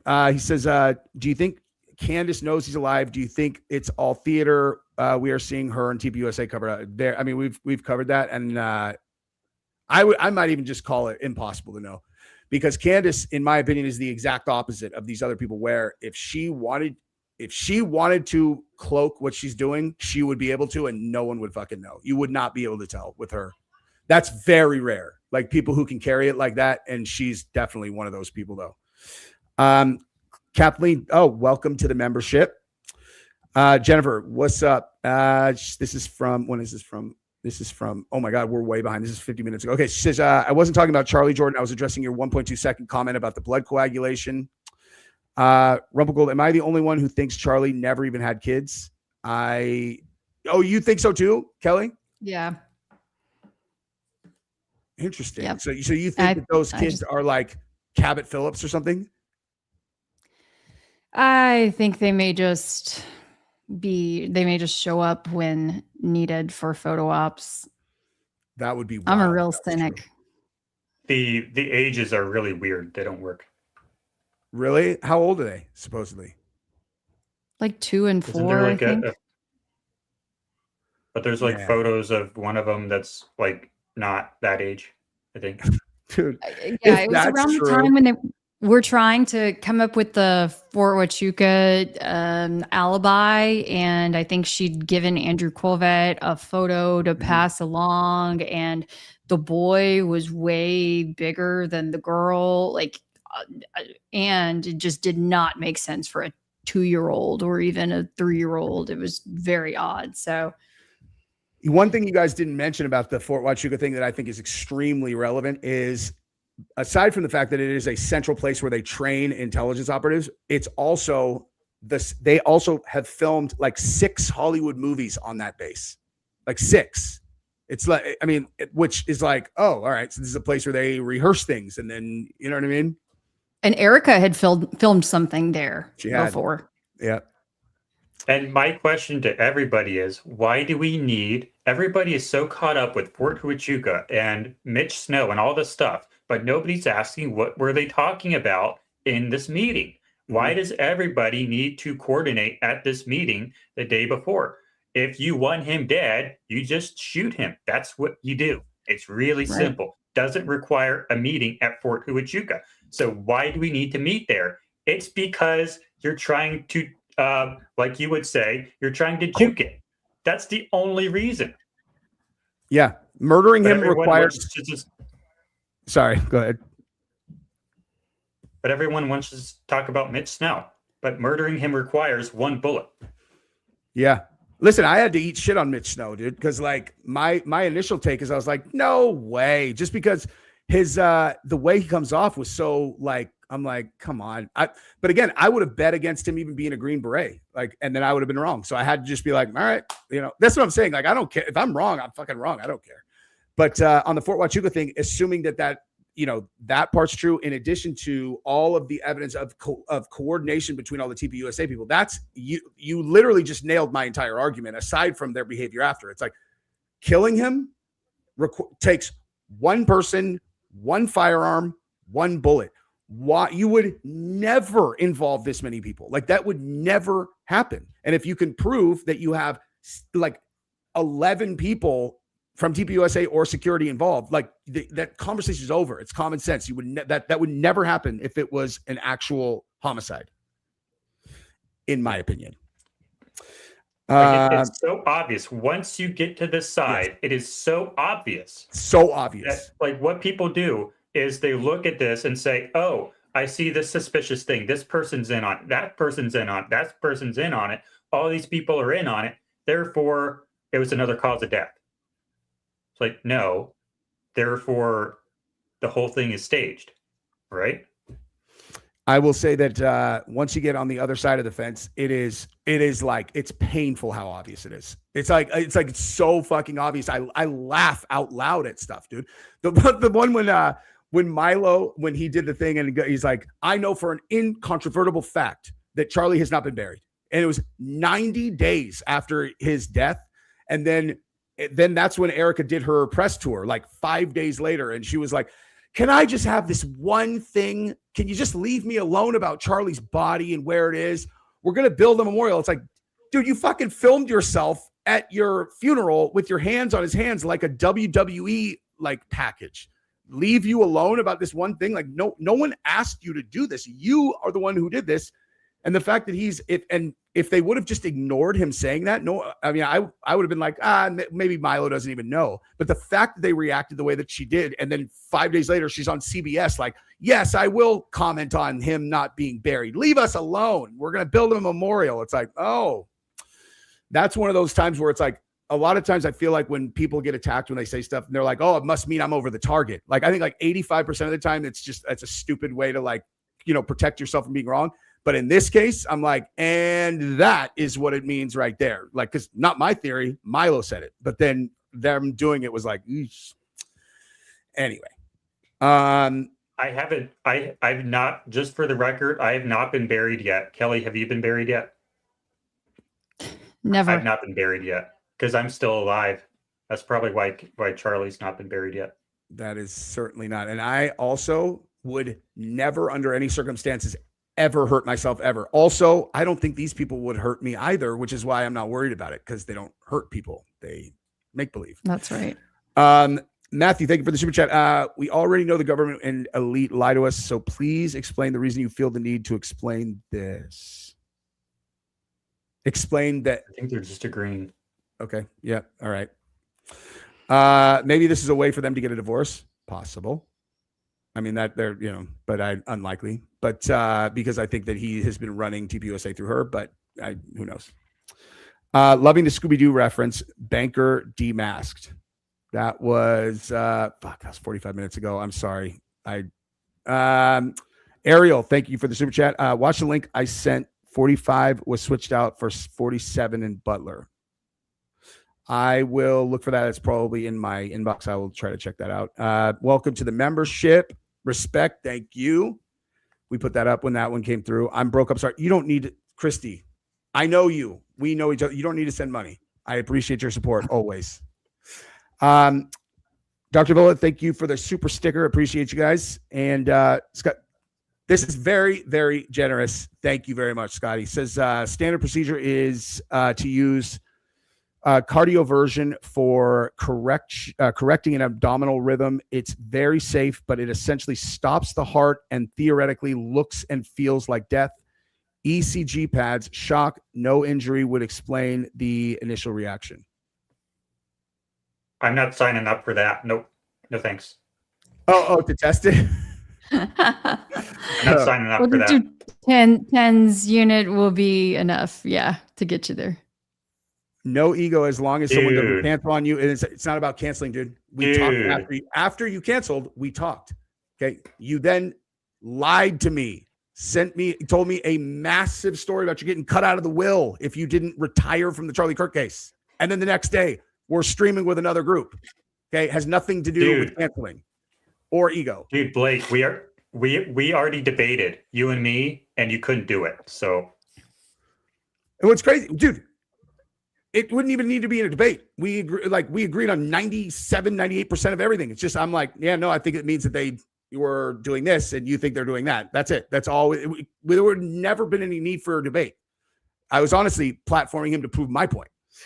Fuzzy Balls, thank you for the super chat. Americans suffer from cognitive dissonance. If they believe something for certain, it's nearly impossible, regardless of how much information contradicts their belief, to actually change their minds.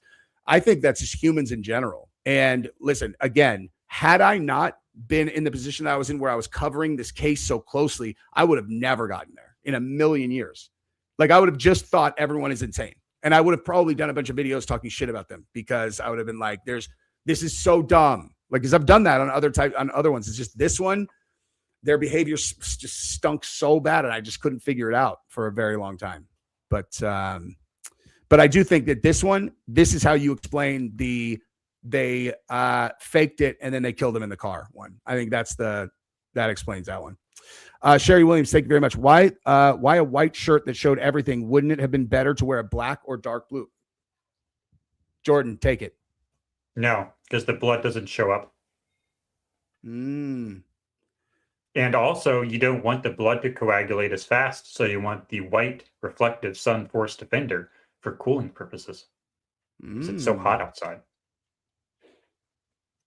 Yeah, I don't know. But again, I will continue to say I think that the freedom thing was not by accident. I don't think that was an accidental choice. I actually bought that shirt, but I got it in red and black. You got it from TPUSA? I did. It's the grifter edition. You got to get it from Graphic Goat. Oh, really? Yeah. I figured. There's also a quote that I'd found from Frank Turek at one point, him saying maybe a week or two after something about Revelation. He's like, Revelation 7, Charlie was wearing the white robe of a martyr. Maybe. Yeah, Jordan. I don't know. Yeah, I don't know. I have this written out. Yeah. So he said he was wearing the white robe of a martyr. Wait, who said that? Frank Turek. Frank Turek. I have not watched any of those. Like, man, I bet you if I started diving into those like appearances, I would pull a lot of stuff. I kind of can't do it. But Bina baby, It's a thank lot. you. Yeah, I bet, dude. Great show, Jesse. Can you give a shout out to Johnny and Marilyn in Chicago for me? Of course I can. Johnny and Marilyn, welcome to the team. I'm glad you guys are hanging out and appreciate your support. And thank you very much. Let's see. We got Chad Eagleton. What's up, dude? My very first super chat because I love Jesse and his fam. The best content on YouTube because you remind me of with my ADHD. If you're ever in Wyoming, we should hang and break bread, dude. For sure, my dude. I don't have any plans to be in Wyoming. However, life's weird, man. And you can hit me up if you're ever in the Austin area. And Kelly. Sean Henley, thank you for the super chat. If they faked his death, where could Charlie go now that Israel would never find him? They have eyes and ears literally everywhere. I have no idea. This was one of those ones that people throw at me all the time, and it's just I'm like, fuck, I don't know, man. Like they hide people all the time. And if he is in WITSEC, that's what if I was in his position and I wanted to take myself off the board, I would definitely do WITSEC because there's actual legal framework to keep them from. Like, you know, like you do WITSEC and then legally be, what do you got? Like given, not indemnity or I don't know, not exonerate, but whatever. Like, there you go. Immunity for anything leading up to that date. They're over there. And I mean, I think about that a lot about like, what could you do and what couldn't you do? Cause dude, honestly, I leave my house to go to jujitsu and to golf. And that's pretty much it. Like I don't feel alone. I'm here hanging out with my family all the time. And then when I'm online doing stuff, I'm spending time with people. Being isolated and not being able to go out would be obviously hell on earth, but I don't think that would be what his life would be at all. You guys have any thoughts on that? It's probably hanging out with Elvis and Michael Jackson and lots of fun people. Or Kenneth Lay, who, the CEO or founder of Enron, who mysteriously died right before he was going to go to prison. I'm like, yeah, right. Kenneth Lay died. Best friends with Dick Cheney and the Bush family. It's like, oh yeah, he's dead. Let me see that body, dude. I mean, he, really his entire adult life, we'll say he started this at 17, 18, right? So his entire adult life was, he didn't really get to have a normal adult life. It's all work. So maybe he's able, even though this isn't going to be normal now, maybe he'll get to do some interesting things just in a different kind of way. I mean, he's still working, dude. For him. They tip their hand. For like him. when Erica and them at first, they were saying a lot of inside jokes in public, like a lot. Charlie's his schedule is absolutely packed up in heaven. That literally said that. That's like it's not verbatim wording, but it was something like, and Charlie, he is busier than ever up in heaven. It was like, oh, okay. With Trump We're and then down in New Zealand. Yeah. And if you watch that, when Trump and all of them had, and Erica was there and she's like, Mr. President, he is going to be with you every day. And you see that one guy who's 2 over from her and he kind of goes like this and she's like, in spirit. It's like it's so fucking obvious, dude. It's like they won't do that shit anymore, but they were when they thought that they were getting away with it. Idle Vision, thank you for this. Why would Trump agree to Charlie faking his death and then go all in on Israel? Trump wanted to bomb Iran in the Stone Age. Why would he spare Charlie Kirk? He didn't spare Marley Taylor Greene, Candace Tucker out of character. Yeah, but dude, Charlie is like, that's different, dude. Charlie's completely inner circle with Trump. And when people are like, why would Charlie let TPUSA do this 180 and like, and let Trump go into Iran? Like, dude, no one tells Trump what to do, dude. Like, I mean, well, they do over there, but Charlie doesn't have juice like that, where he was actively trying to stop him from doing it all the way up to the end. And I understand how people would look at that and be all, well, that's why they killed him. It's like, maybe, but they don't need to kill him in order to, actually go in there. What happens and I'm not even saying that they were thinking this deep about it, but Charlie losing his voice, though, was actually a much bigger deal than I bet you that he anticipated. I believe that he thought that he was going to basically transfer all of his political power over to Erica, and the fact that he couldn't speak publicly was not actually going to be a very big deal. I think that they planned on having Erica run as vice president with JD Vance, and they fucked the plan up in one way, which was they should have made her disappear for 3 to 4 months and then started leaking rumors. Okay. Like they just showed her that you don't even need to hear her talk. But then they start leaking rumors that were like, dude, did you hear that Charlie Kirk's wife is working like 120 hours a week at TPUSA? Then start announcing things TPUSA is doing and being like, that was apparently Charlie's wife, bro. She's a savage, yada, yada. And then you build the legend of Erica first. Then after 4, 5, 6 months, and then you bring her out, and now she's gotten over the grief to the point where now she's driven exclusively by anger and vengeance. And she's like, dude, if I could have fucking scripted this, I get goosebumps thinking about how this could have played out, and it would have worked completely. Like would have completely worked. But they were impatient. So go ahead. This is called in screenwriting. The exact thing you're talking about there is called the synecdoche principle of characterization. Never watch any movie. I'll actually share with you basically like an essay that I wrote on this exact principle. At the beginning of a movie, of a really well-written movie, when they introduce a new main character at the beginning of the movie, what do? They show you the synecdoche, or the symbols that represent the character. They don't show you the face. They show you their shoes. They show you their props. They show you their sock, their tie. They show you their jewelry. They show you their music. They show you their beverage. They don't show you their face for as long as they can. They develop the idea of the character, the synecdoche of the character, for as long as possible to allow you to build the idea of that character in your imagination. And then only at the last possible second do they show the character's face. The synecdoche principle of characterization. Yep. That absolutely 100%. And they show, I can literally see the whole thing. They show her one time at the memorial. She has dark sunglasses on. They show her with the kids. They control the narrative, and they're like, can you imagine what this family's going through? And you're like, fuck, man. Mm-hmm. And then you sit out, and then she, behind the scenes, turns into the biggest savage ever. You just hear rumors, and then Yep. Man. Yeah, they really could have just spliced a little bit here and there. They could have really kind of gaslit things, retroactively sort of said, oh, yeah, I mean, she was really involved in the past. You guys didn't know, but she was really involved behind the scenes. And yeah. Yep. She could have been the first female president of the United States, for real. Like if they would have done it right, I think that is probably what their plan was. And they would have pulled it off if they would have done it. Just all they had to do is just be a little bit patient, dude. But hindsight's always 20/20 though. Can I show my screen here? Of course. I have this document that I wrote. Whoops. Wait. How do I? There we go.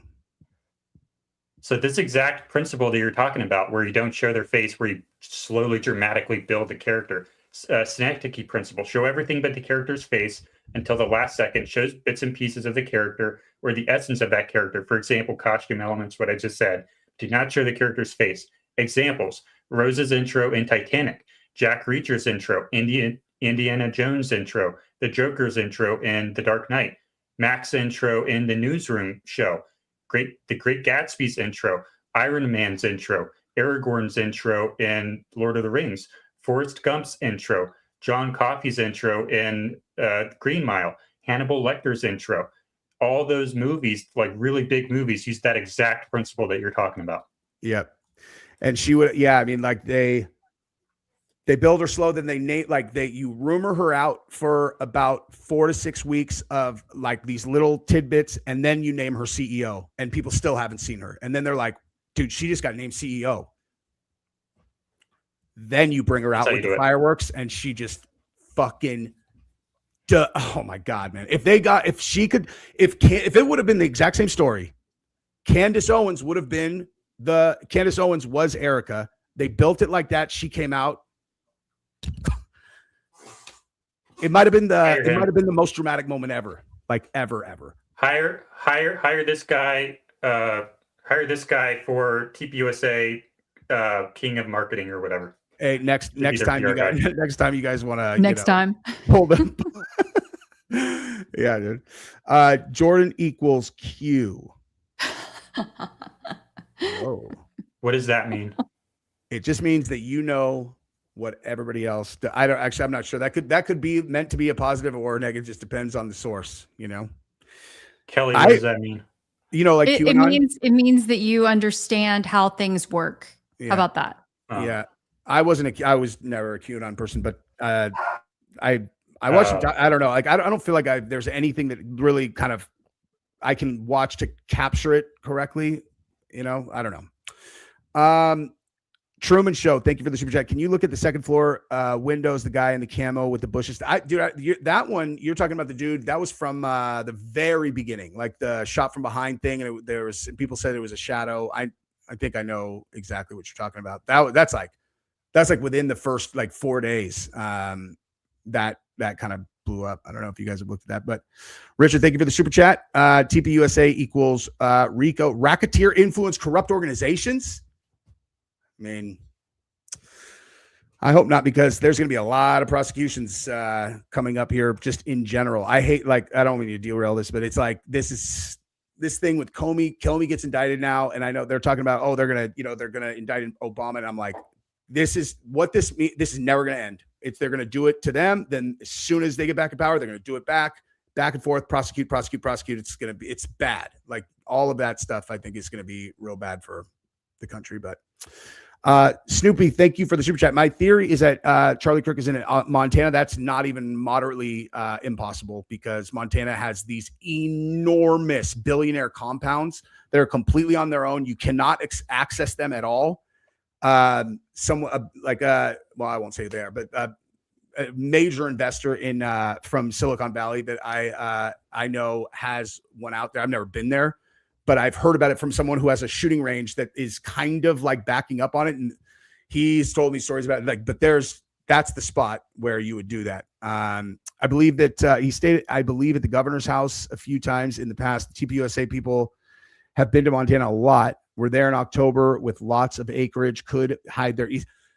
I was talking to Baron Coleman about this actually. And he was telling me that I think it was Montana, dude.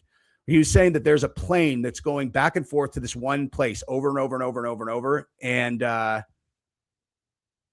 I'll ask him. I think it was Montana, where he said that there was this a private plane that was going there all of the time. How could they put Charlie in jail?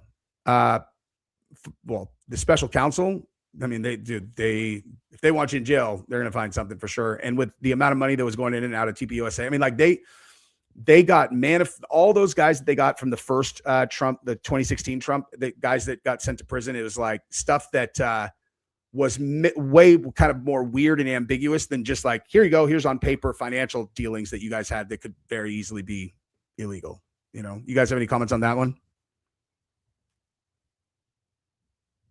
I think you're the expert on that one, actually. You're on it. I really enjoyed your video on that. Lots of financial stuff that I've never pointed to anything specific that they were doing that's illegal, especially because I keep on saying, I don't have any ethical issue with how they were managing the finances in terms of we got to hire a social media marketing company and then we're going to hire our insider. Cause I would do the same thing. But I don't know if that makes me a bad person, but I would for sure. Okay. Kelly says, if Charlie Kirk's alive, do you think he watches your and similar creation live streams for shits? I think that if Charlie's alive, then these guys have definitely watched all of the Charlie's alive content without any shred of doubt. My thing is, I know this isn't realistic, but part of me hopes that this whole thing is just a simulation. It's just a test to see or to show you that, hey, don't listen to the official narrative. Question the official narrative. It can be wrong. Listen to the people asking questions. I've always hoped it was just a test, like a drill, like a fire drill, something like that. I know it's not going to happen, but I sometimes wish it was. Yeah. And I think that there are powers who are actively trying to destroy the United States from the inside. And I think that Charlie 100% stood against those groups, and I wish I could clock the entire kind of ecosystem of like power brokers who really run the world, because it's very much not the way the way that regular folks kind of look and they think, oh, that's where the power comes from. It's like, there was a guy who did a TikTok about Erica Kirk who talked about that on where he was saying that politicians on those circles are actually seen as like a very low status, role. And that has to, I mean, that's almost certainly true, because they get all their money from them. And then, anyway, the entire system is built for corruption. It is just what it is. And John Richardson, thank you for the super chat. Scotty, thank you. Says cardioversion consistent with your theory, just explains the initial reaction. That's hard to fake. Very easy. I sent a link to a reaction. If you're talking about the what's that called when their muscles freeze from spinal injury or upper cervical injury, like what's that called? Like this, where their arms get raised and they freeze. Decorticate posture. Decorticate posture. There you go. Yeah. So that was one of the major reasons why I thought it could not have been faked, is because because coming from martial arts, I've seen so many people get starched like that. Okay. So in vernacular from like fighting, starched is, if you do a heavy starch, dry clean shirt, it means it's very, very stiff. And so like if someone gets knocked out and they get stiff, you're like, dude, that guy got starched.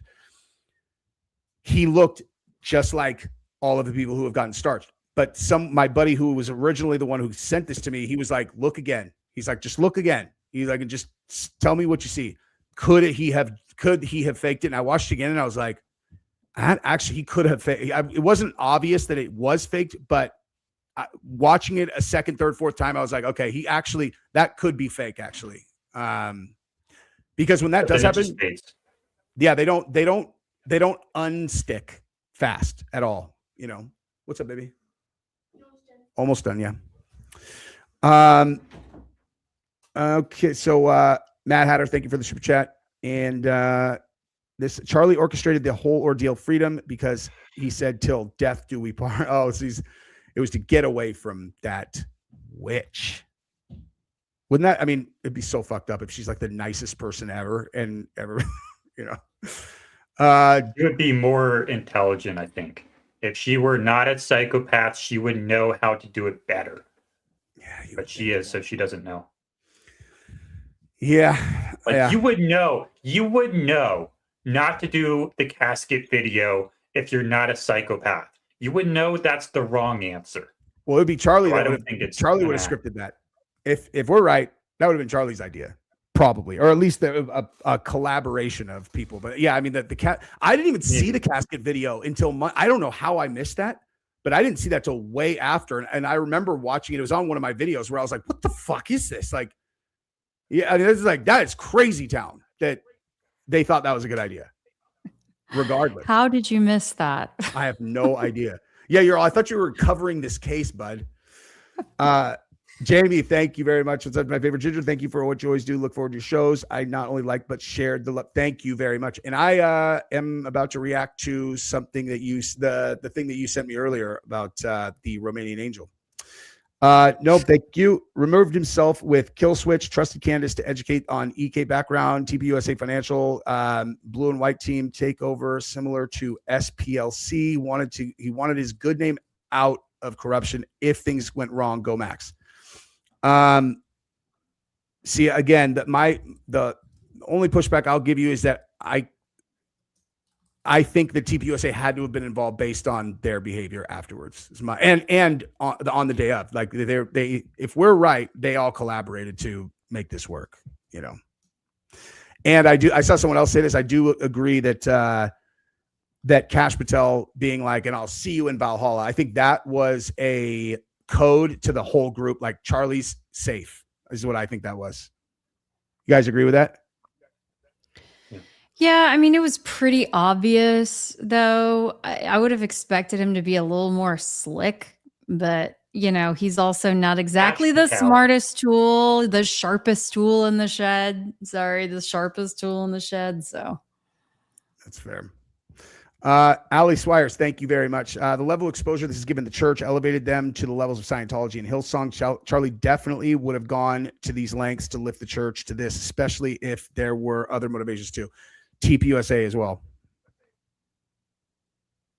You guys have any comments on that? Are we talking about like what church are we talking about specifically? Because if we're talking about evangelical church, like they're already much bigger than Scientology by a lot. I thought they were talking about they elevated TPUSA to almost be like a mega Oh, church. yeah, I agree. That's not what they meant. I agree with that. That was that's probably what you initial. meant.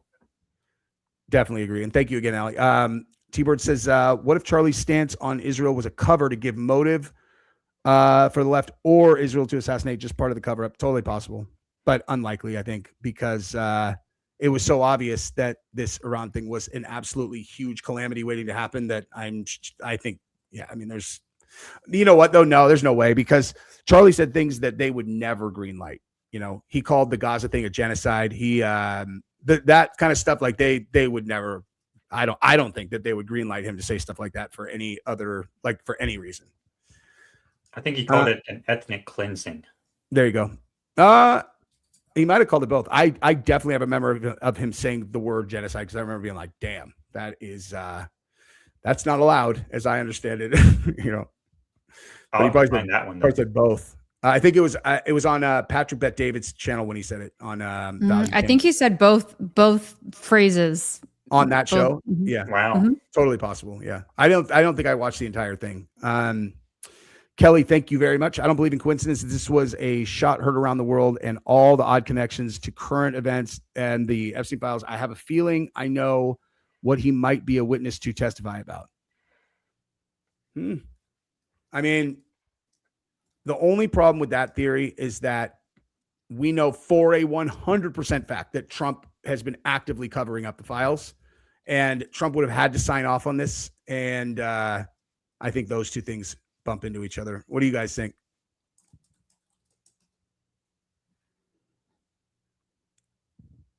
Like, she's basically saying that I think she's implying that Charlie was a witness to something that was related to the Epstein files, and that's why he would. Yes, I think so. Yeah, I mean, he had mentioned even pretty recently something, you know, to Megyn Kelly about encouraging the Epstein files to be released. But I think that there's a good chance that Erica was, you know, whether it was that Erica was somehow involved in the files or he knew people that were involved in it, but also the literal timing. They were voting on them that day. Congress was voting on them. Is that right? On September 10th? Yeah, on September 10th. They were voting on releasing the files that day. Wowzers. I did not know that. Yep. And instead of that, they released the Amelia Earhart files. This is interesting. Overwise says necklace was tied to the flap in the neck with the nylon line and was used to rip a hole in neck as it was launched back behind. I think they mean prosthetic. I think I'm gonna have to jump here in a couple minutes. I think we should be able to get to the end of these, but I'm gonna have to jump right after. I gotta put these kids to bed, or else they'll be up all night. Okay, so James Bond's Q. Okay, and then twice. Thank you. And character maybe. Candace went to Montana right after 9/10. Is that right? How do you know that? Because she had actually shared it. It was mid-October, sometime around October 15th ish, and she went fishing. And when she came back, she did this whole little thing. She shared a photo, and she talked about how Charlie never liked fishing, but she talked about a time that she and Charlie had been fishing.